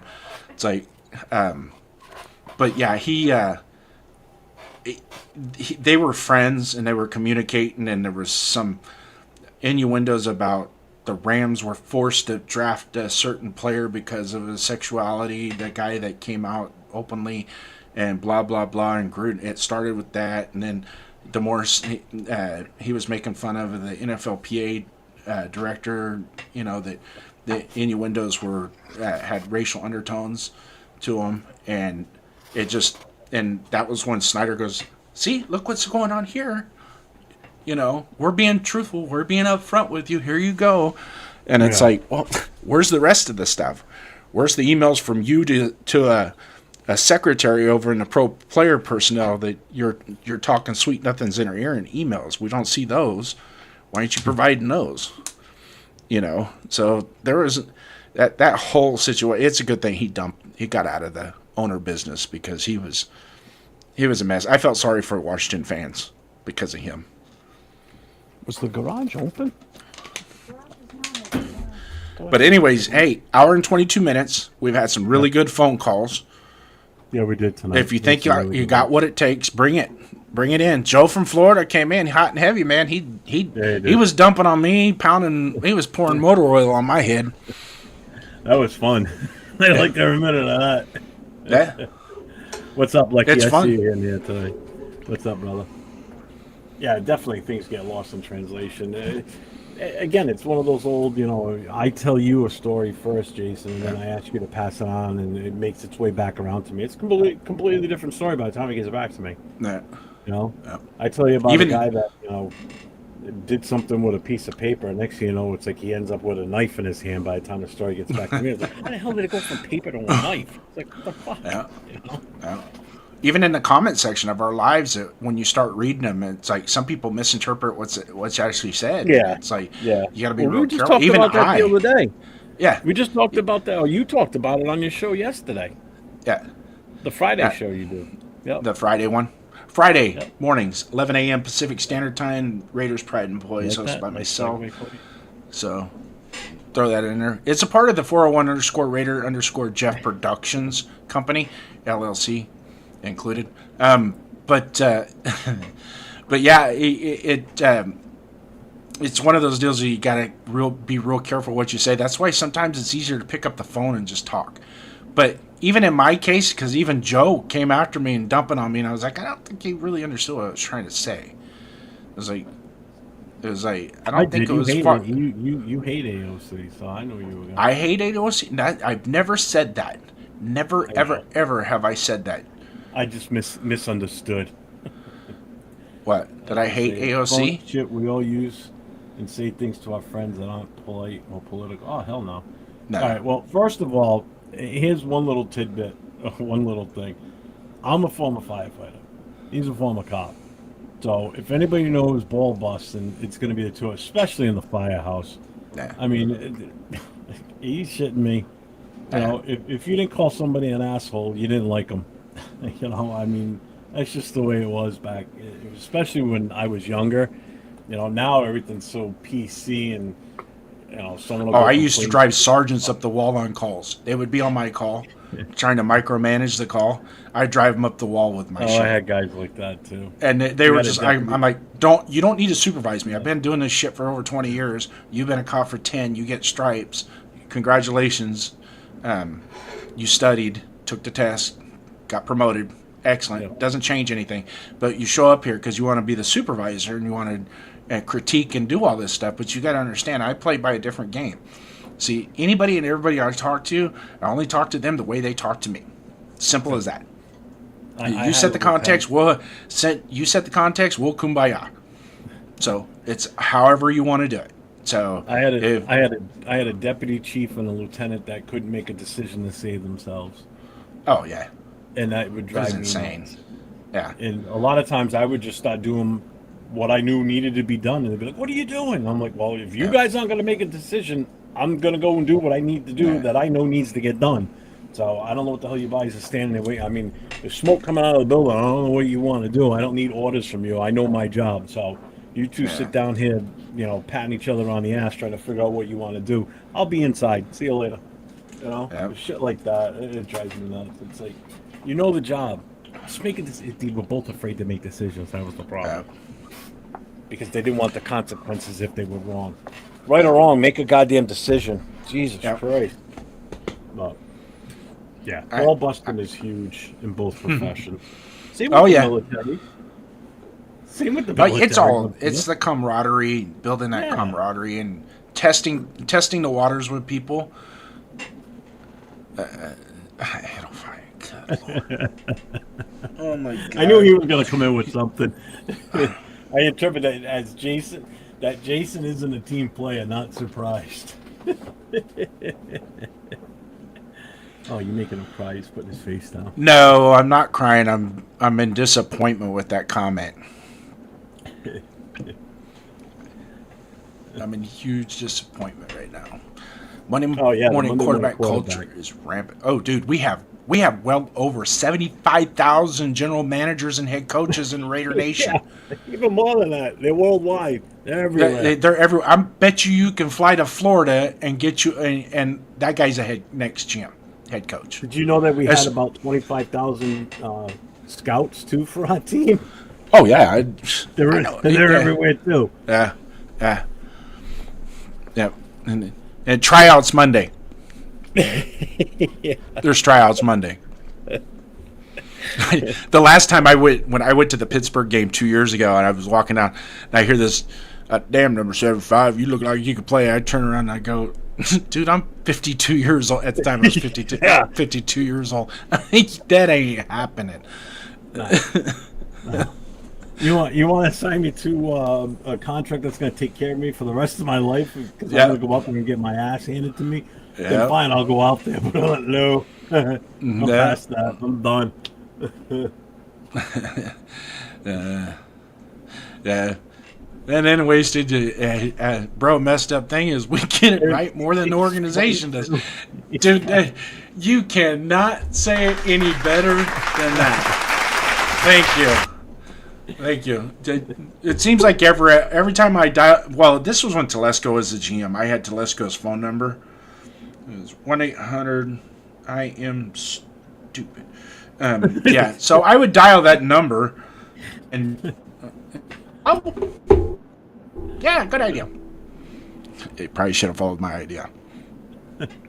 Believe it or not, to save grace... He's only here for a year, and his draft seems to be the only one that's holding any water right now. Right. You know what I mean? He was here long enough to take a couple sips of the coffee, man. So... and then all of a sudden, he gone. That was a quick twitch. What's up, Q? I see you, brother. I had leg cramps last longer than Telesco did. Fuck, Tyree Wilson was out there chasing butterflies on the field half the time. I don't know what the hell. That kid looked. I mean, he looked great in college, and man, it's another one of those guys that just couldn't. As of right now, still can't, transfer over into the NFL. But I don't know. Oh, you know what? I don't even know how he's doing down in New Orleans. Has anybody seen anything on him? No, I haven't seen. I haven't really. Outstanding news that he's lighting it up, so I know that. No, well, I guess in a roundabout way, that's a good thing because we've had people leave here and go to another organization. All of a sudden, wait a second, we drafted that guy. He was a bust for us. And all of a sudden, he's not really playing at a Pro Bowl level, but you see him making plays. Cleo Farrell just was it Miami? I think it was he signed with. I brought it up in my NFL show a couple of weeks ago when he signed. Who's that? Farrell. Cleveland Farrell? Farrell. Yeah, he's still out there. Yeah. I mean, we didn't draft. Did we draft Arden Key? No. Anyways, Arden Key kind of did the same thing. He left us and went somewhere else, and it was like, he's actually playing halfway decent. You know what I mean? I think it was he went to San Francisco. I was like, dude, he's actually playing pretty good. Of course, there was a lot of talent on that defense. You know what? Cam Jordan working with him, that'd be yeah. Nah. I mean, I hope for the best for the kid. Seriously, I you don't. We drafted Arden almost their key. They almost there. But am I not missing something? Wasted? It seemed like when he left us, he got better. I'm not saying he was like all world, all pro or anything like that, but it was like you turn on the TV and you watch him, and it's like, yeah, he played. Man, he never played that good for us. What the hell? And we've had a few of those that did that. That just it's just 100% better. Yeah. Arden ain't no key. Jack Kinnett coming in. Yeah, he actually got a few sacks. I mean, 5 times more than what he got for us. I know that. I mean, I took math in high school, and I know that it was a lot more than what we got out of him. So, and the same with Cleveland Farrell as well. I mean, Cleveland, he had a little bit of success year or two after he left us. I mean, it wasn't great. He was a rotational player, but first rounder that he was gone, and I think he went to one other team after that, and they waived him. And I think in camp they let him go, and he hasn't been back in the NFL since. I don't think. So we got 71 people in the chat right now watching us, and I just checked the phone. Nobody's on hold, right? No. Okay, so we got nobody on hold. This is a phone-in show. Call in 401-830-9189. If you got something to say, call in. It could be for 10 seconds. Like to keep it to a couple minutes. When you do call in, you only get to talk to Jeff, but I can hear you. You're not going to be able to hear me, but you'll be able to talk to Jeff. We do have a patch in plan, but it's going to take us a couple hours to work through it and see if we can get it to where both of us can talk to you. If not, I guess I could just use my number as well, so he who gets the most phone calls wins. What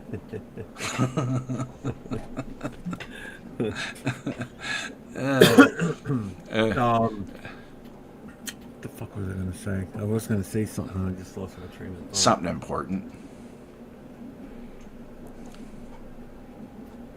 I'll explode that. I didn't want Leatherwood. Yeah.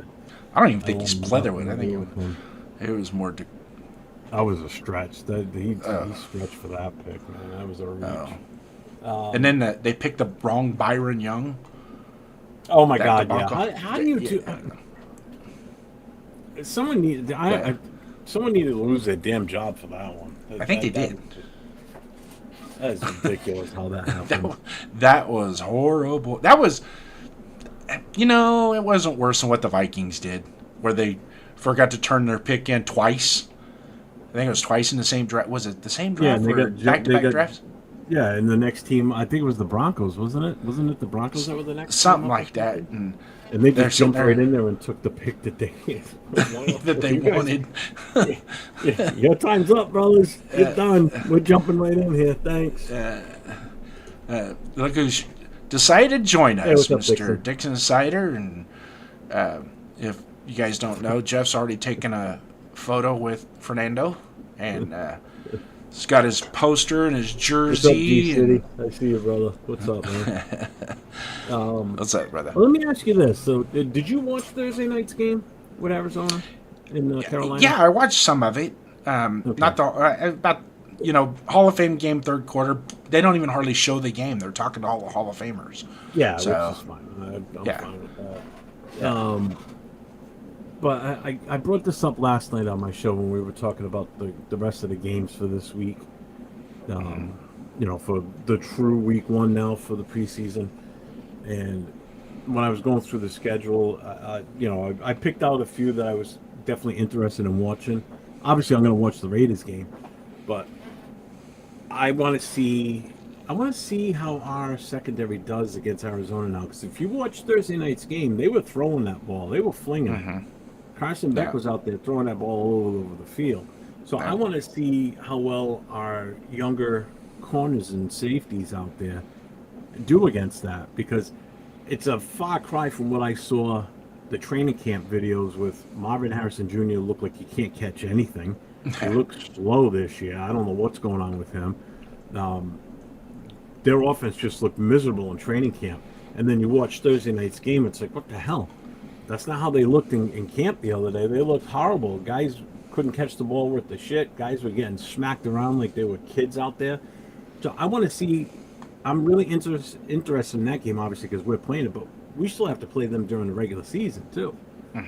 And I really think that Carson Beck might have made a statement here that he's not down and out from possibly winning that starting job out there. If he keeps playing like this in preseason, I think he might have a good shot of really being in the mix for the number one spot in that team. So it's going to be interesting.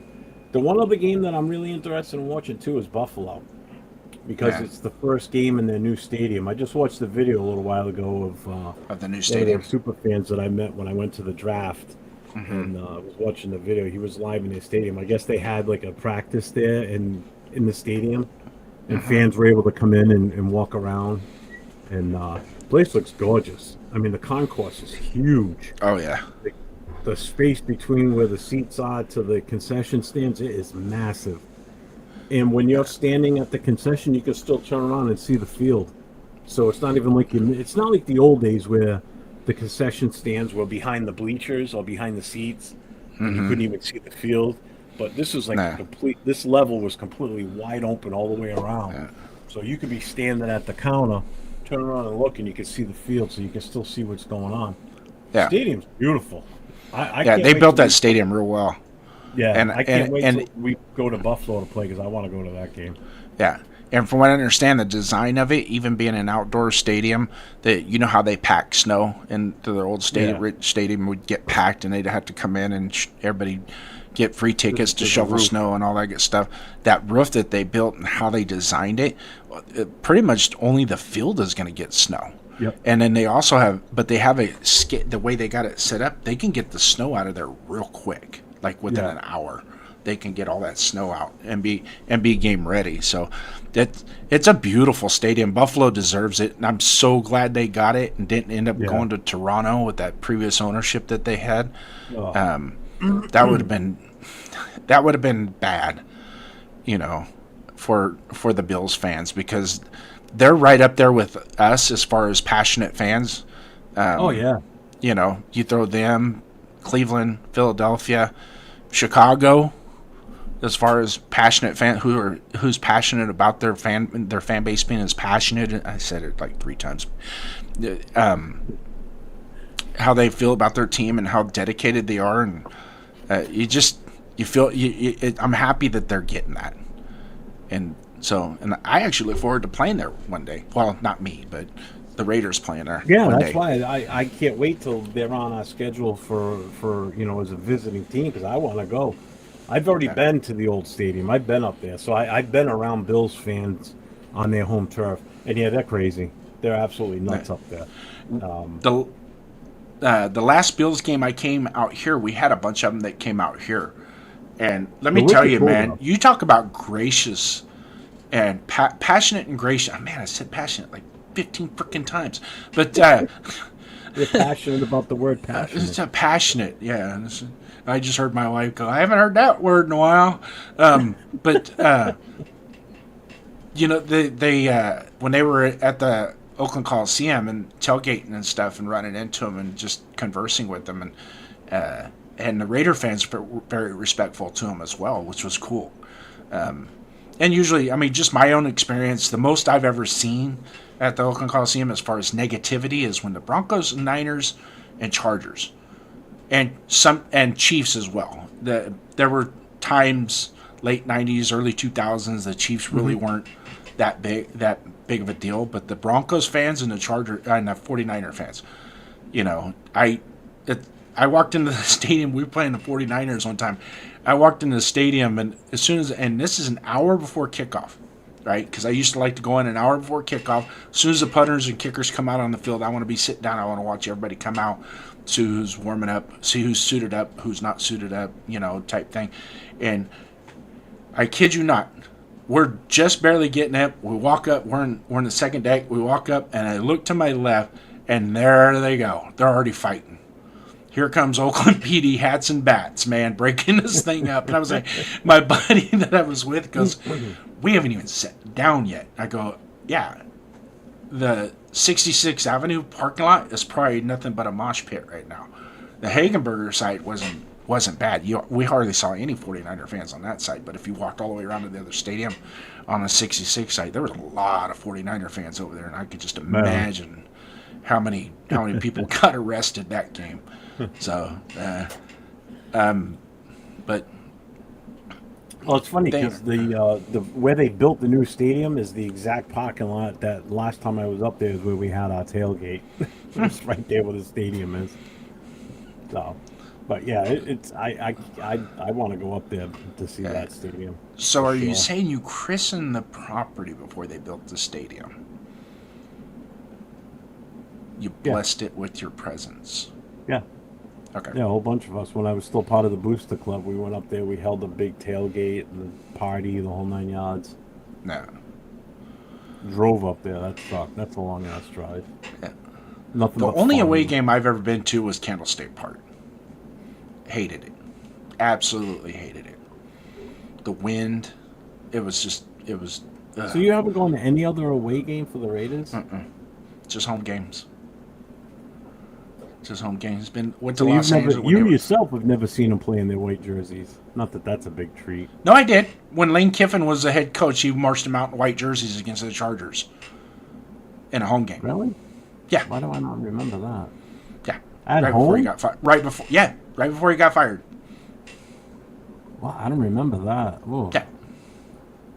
Yeah, regular white jerseys. Now the color rush doesn't count because we've had that happen with I don't consider the color rush uniforms, which are the white with the offset gray and the white pants with the gray stripe. I don't consider that. That's a gimmick the NFL put on us. I don't consider that us playing in our white jerseys at home, but that happened too. But no, Lane Kiffin did march us out against. And then that's the one. That was the game that he had Janikowski try and kick a 75-yard field goal. You know, it was just, yeah. You could just tell in that game he didn't care. He knew he was getting fired. He didn't give a crap. So, and I don't even know how Al Davis allowed that to happen because he probably didn't even know until they came out on the field. I'm willing to bet he didn't know. Yeah. What was I going to say? How much would it suck where if the Raiders make it to the Super Bowl where it's in our stadium, but we're the visiting team, we'd have to wear the white within our own stadium? That would suck. Yeah, but you know what? It'd still be in our stadium, our hometown. Yeah, but all the logistical stuff that they have to go through for Super Bowl week with their family and stuff is basically nil, you know, because everybody can come to the game, just drive from their house and go to the game. They don't have to, rent hotels and fly and transport grandma and grandpa to the, type thing. But hey, but look who's here. Oh, he's back. He started out the chat at the very top when we first logged in. No, the show started an hour and 44 minutes ago. We're almost done. I swear to God, Bueno was in here at the very, very beginning. I don't think he was. No, I think he was. So how are you guys feeling about our kicker situation? I don't think Tokyo Toe is going to make it. He still needs more experience. Well, the good thing is, if he doesn't win the starting job, he's on the international player program. So we don't have to waive him, cut him, throw him on the private, whatever. We've got him. That's why I think Laki Tassi got let go too. I don't think Laki Tassi was going to fit into our plans. Tokyo Toe, Matsuzawa may need some time to really grow into that position. And from what I'm hearing, Matt Gay is actually helping them, training them, whatever, giving them tips, pointers. So he's working with them. He's not, trying to like, hey, fuck you, kid. I don't care about you. He's trying to help the kid out too. So yeah, I think the knock on him is he does have he was at Hawaii. He was accurate. It's just his velocity at 45 yards now, it diminishes quite a bit. And that becomes an issue in outdoor game. But like, while he was in Hawaii, so it was pretty neutral weather, to say the least. I mean, I'm sure they had wind and stuff like that at certain times. But, when you're talking about cold weather and 40-mile-an-hour side winds in the stadium and stuff, that, those, when you start to lose velocity at that distance, it could be a problem. I'm rooting for the kid. I want him to win the job. I absolutely would love it if he did, Yeah. Because my daughter's a huge Japanese fan. Either, so. My daughter just loves everything Japanese. In fact, they're going to Japan again for the second time. And I told her, I said, he makes the team, I'm getting your Raider jersey. And she goes, you will? And I said, yeah, and I'm going to get it with his name in Japanese on the back for you. Because I'm sure they're going to sell those. Somewhere along the line, you'll be able to buy those. Even as NFL merch. If not, I can probably run over to the flea market and have somebody make one. So, just a friendly reminder to everybody, make sure, if you haven't already, make sure you get to both channels. I'm 401 Raider Jeff. This is JD Raiders First Downs. Make sure you get over to his channel. Hit the thumbs up for this show. Subscribe, hit the notifications, share it out there. Let's we gotta get the algorithm back again. Because we took so much time off, which a lot of guys did. So algorithms are off. So we need to reestablish that algorithm back for everybody again. What do you got coming up for shows, Jason? So this Friday's 11 a.m. Pacific Standard Time is I do my Pride and Poise show. I try and get some stuff out there, get some conversation going while guys are out on their lunch breaks or whatever. Kind of hit that. So because we're going into the weekend, kind of get the juices flowing, because some guys, they go to lunch and they got nothing to do because nothing's going on. And it's like, well, they're looking at their cell phone, looking at old videos of wasted talent, but they can get a fresh start with JD Raiders First Downs on a Friday. Get a little briefing in, talk some football, talk some Raiders, kind of prime up a little bit. And then Saturday nights is the big show right here with the big guy, the skipper, Raider Nation Voices. It's a call-in show for you guys. It's what we're doing. That's why we're doing this. We can put topics up here and talk back and forth and piss everybody off and watch everybody have their own opinions. Or you can call in if you got a set, grab a pair from way down there and bring it in and dial the number and say what you got to say. We are going to fix the patch. If anything, Jeff, we might have to just do a dual number type thing. I don't want to do that, and I know that's probably not your idea either, but I'm hoping we can get this patch done, and we're going to work on it. This figured out, regardless. So. Yeah. If I had to buy the mixer and ship it to you, I'll do that. So I don't know if the mixer's going to fix it, but we'll see. I know there's software out there that we can do. We think we might have a fix for it, but we were going to work on it today. We were going to start at like 7 o'clock my time, and that would give us at least 3 hours before we started. Yeah. Again, my daughter came home and We wanted to, they've been away for a week, so we wanted to hang with them for a while. My son Yeah. came over, so other than that, we would have gotten it done. Yep. Yeah. So we'll do that. So Saturday night, Raider Nation Voices, Sundays, 5 p.m. Pacific Standard Time. I go on with my partner, Donuts Duncan. That's 5 p.m. Pacific Standard Time. Hit my channel. Set those notifications for when we go live on that show. Tomorrow, we will be live, and we will be having a special guest tomorrow. One of the brother of one of the super fans is one of our friends that from the Dark Side Tailgate, Lot F, will be on our show tomorrow, and we'll be talking up the Miami game and what they have in store for their tailgates this year. And they do some really cool stuff. I know they have I know Lincoln Kennedy frequents their tailgate. I think it's his mom or his wife or somebody makes a specific dish for him. He comes out and hangs out with them and has a little pregame tailgate with them. And that's Darth Raider, if anybody knows who that is, Darth Raider and his brother Leonard. So we'll be having him on our show tomorrow. Leonard is a diehard Raider fan just like us. They're from the Fremont area. And he's got good takes, man. If you guys come to our show and watch, you can see this guy. He's pretty sharp with his stuff, and Darth Raider as well. Hopefully, if we do get Darth Raider on, I don't know yet. I'll touch bases with my co-pilot on that. But if we do have Darth Raider on, we're going to try to do it a little bit different to where, because we had some technical issues last time with him, so we're going to try and get that worked out. Yeah, that was a rough one that night. Yeah, it was like our second show we ever did too. We were still trying to figure stuff out, but well, it wasn't on your end. That's the thing. It wasn't on your end. It was on their end.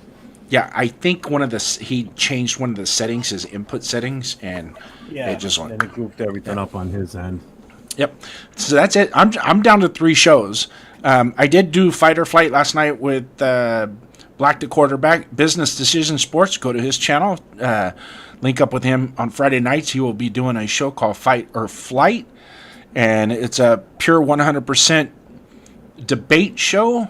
Last night was the first run. There were some hiccups to work through, but as it got going and we started kind of getting the idea of what was to be expected and how it was being done towards the end, it was fun. But the only problem is the way it was set up, there was a lot of downtime for some of the other contestants on that show. But we've talked to him today on the phone, and it's it's the first show, and the good thing about it is you take what you learn from your first show and you make the corrections. But the format in of itself is killer. It's a killer format. It's the first show, so there's going to be kinks that you need to work out for the future. Yeah, definitely. I just want to bring this question back up. So from Mavi99, what's your guys' thoughts on Genty this year? Does he break out and become a top 5 running back? I can answer this pretty quick for me. I sure as hell hope so. I want him to be that number 6 overall draft pick that he was last year. Mm-hmm. I want him to show the worth of that pick. Yeah, I know that a lot went bad last year, but he was to blame for some of it too. Some of his visions, his sight wasn't the best on finding the hole. But I think with this current offensive setup, if the line can hold it this year, I think he'll be much better. But watch out for Mike Washington, though. Go ahead, I'll let you answer. I like Mike Washington. Glad you brought him up. Nice, good little, huh? I like him a lot. Yeah, I do too. But here's the deal. I like Genty too. Don't get me wrong. Love the kid. And I think he could be a really, really good quarterback. Is he going to have a breakout year?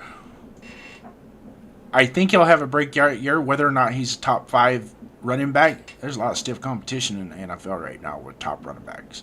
So for him to break the top 10 overall with these guys, he's going to have to do some work. And that offensive line is going to have to do some work. And We saw what the offensive line did last year. Now, we're hearing good things about the offensive line this year as far as it's being coached up properly. Guys are getting in the right position. They're making blocks. There's no effort issues whatsoever.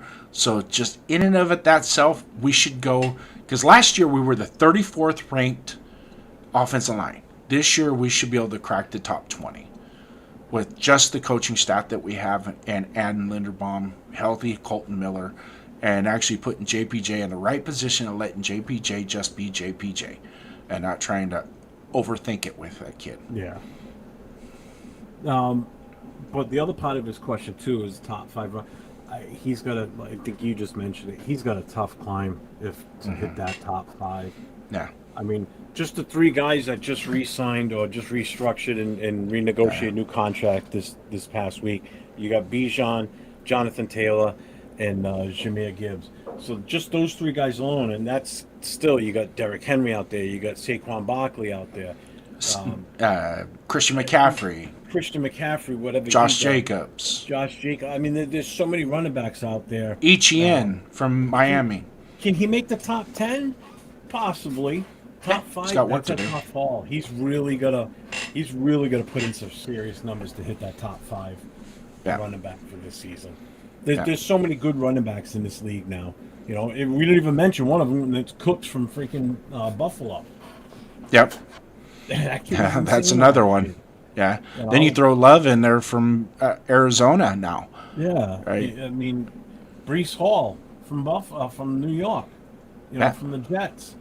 You know, again, let's see what happens with Kenneth Walker and KC, how he does there. Yeah. You know, you still got Monangai, Judkins in Cleveland coming back healthy. Who's the one that's in Chicago? Monangai?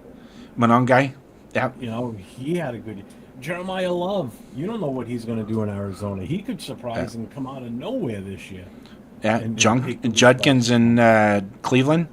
Yeah, I mean, the running backs are getting better. There's better quality running backs in this league now than we've had in the past few years. And this is what I like when I had this conversation with 805 back when did running backs no longer become that premium position in the NFL? Because when we were growing up, if you had the number 1, number 2, number 3 pick, you were taking the best running back in the draft. Not the best quarterback, the best running back. Exactly. Right? So you were taking a Barry Sanders, Emmitt Smith, Thurman Thomas. You were taking Marcus those type of guys. Yeah, you were taking all of them. Allen. Yeah. Roger Craig. Congratulations to Roger Craig getting the NFL Hall of Fame. I don't know why it took so long for him to get in the Hall of Fame. 23 years. Yeah, that's a travesty right there. Absolute travesty. That guy was a trendsetter in the West Coast offense as a running back. Yep. And, he might not have the overall numbers to compare with some of those guys, but if you look, it's not bad.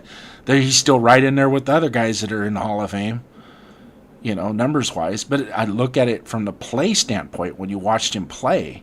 Yeah. From the eye dude, he was a trendsetter in the way he ran. That high knee, protect the ball, catching the ball out of the backfield. He was revolutionized the first running back ever to have 1,000 yards receiving and 1,000 yards rushing in the same season. And still, only 3 have ever done it. Oh, I know what I wanted to bring up, and I didn't bring it up last night, and I'm kind of bummed I didn't. But I noticed on Thursday night during the broadcast of the game, they had Chris Johnson on screen. Did you see that part? No, I didn't. It's a shame what's happening with him. He's deteriorating pretty fast. He's got ALS, and he looks horrible. Doesn't even look. You can't imagine if somebody said, "Oh yeah, he's a 2,000-yard rusher one year in the NFL, and he did this, he did that. He was one of the fastest guys to run the 40 in the combine, and all this and that." You'd look at him now and go, "There's no way." He's wiltering away already. I feel bad for him. It's like you see a guy with such pure athleticism as him, and now that he's done playing, he's going through this battle now for his life, basically. Yeah. So they did a big tribute to him on the show Thursday night during the game. Yeah, it sucks. It sucks. And it was disclosed last night that Roger Craig has early onset dementia as well, vascular dementia. So I guess he disclosed that last night. And Who did? Roger Craig. Oh, really? I didn't hear that. Yeah. Yeah. Oh, wow. In order for Ginty to do that, it depends on the O-line. Who do you guys got starting? Right now, I got to go with the 5 that they have picked. I mean, it's pretty much what I thought it would be at this point. You know, from left to right, Colton Miller, Buford, Linderbaum, JPJ, and Glaze. Yeah. You know, we got a shit ton of offensive linemen on this roster right now. Yeah. I know Caleb Rogers has been getting a lot of punch and a lot of run with the ones. He's been rotating in and out. But he got dinged up today. Don't know exactly what the extent of the injury was. He didn't leave practice, but he was on the sideline for the rest of practice and didn't participate. So I don't know exactly what happened. Of course, they keep all the injuries during preseason hush-hush. And unless it's something catastrophic, they don't really come out and give the pure diagnosis, and which is fine. But you still kind of like to know. And we'll see if he's out there in the next couple of days and back there, because I know him and JPJ been going back and forth, and I don't know if that's particularly for the starting position or just to have him ready to go when that time comes, because we all know that time is going to come. There's going to be a concussion or something that's going to pop up. So it's just inevitable. Certain players just have that built into them, that they can be really good, but they also catch the injury bug real easy. So 2 hours, and nobody's called us in the last 45 minutes. That is just unbelievable. You guys are killing me, man. All these people that got all this stuff. Bueno, seriously, just Raiders, baby. Dial it up. Tanner Jack. You know what, the numbers right there. Coach already called in. Coach Simpajam. He's already called in. He's already gave his take. So, Tokyo Raider, Frank Weber, Sacktown Mike, any of you guys, the number's right there on the screen. Call in 401-830-9189. Give us your take. Give us your hustle. See what's going on with you. I agree, Mike. So, too early to say. Yep, I agree with that as well. But I can say this, and I don't know if you can agree with this or not. I can say this. They have 5. They're going that direction, and I don't think it's musical chairs like we dealt with last year. Well, obviously, we're not doing that with the center position. That's done. No. Left tackle is done, right? So those two are locked now. And it sounds like left guard is the incumbent is going to be Buford, even though he wasn't with us last year. He still has the upper hand. But those are subject to change as well as time goes on. Yeah. Especially with Caleb Rogers, because we saw Caleb Rogers play last year, and if he could only improve upon what he did last year, then that's a pretty solid move. I mean, I'm ready to cut out of here. We're at 2 hours. I'm ready to call.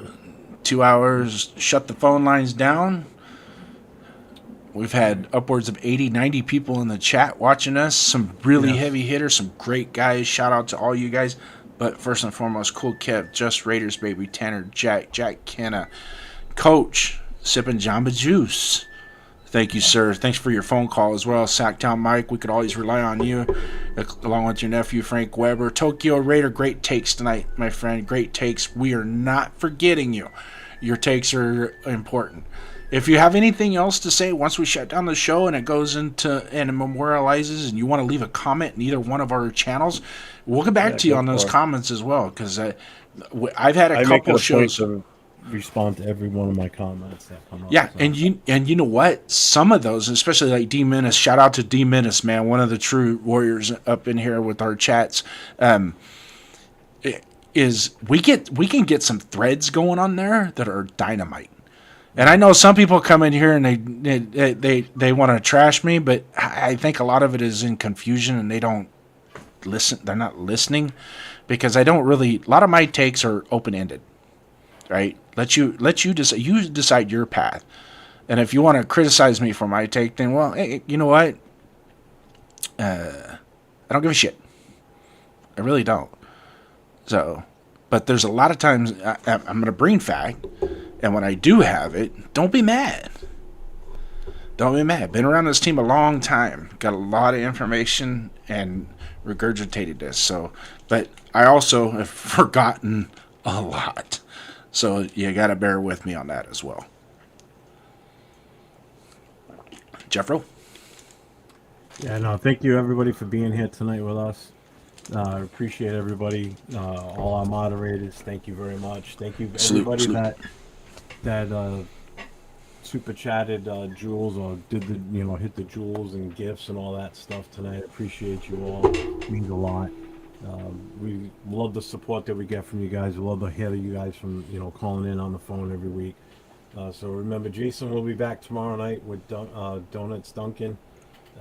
I will be on Monday night for the debut show of AFC West, the Fools. Again, that's going to be either a once a month or every other week type of show. It's myself, a Chargers fan, and a Broncos fan, just basically talking smack to each other about our teams. The running joke will be the fact that we don't have a Chiefs fan. So right now we don't have a Chiefs fan. We may hold open auditions, so that'll be fun. But now I'll be on Tuesday night with the Most Notorious, along with Leo, Raider Will, and LV Raider 10 for the Most Notorious on Tuesday night. And Wednesday night I am going to be again a guest host along with Raider Savage on the cage match. So make sure you guys tune in 8 o'clock Eastern on Wednesday evening. And Nate and I should be back on Thursday. So I got nothing Excellent. other than stay safe, go Raiders, baby. Salute to you guys. Peace. Raider Nation, that's going to do it for tonight. We appreciate everyone who called in, everyone listening, and everyone who brought the heat. This isn't just our show. This is your platform, your takes, your voice. If you didn't get through tonight, don't worry. The phone lines will be open again next time. Until then, keep representing the silver and black wherever you are for everyone here. Thanks for tuning in, Raider Nation. Please, please, please, have a take and don't suck. We'll see you next time. This is Raider Nation Voices.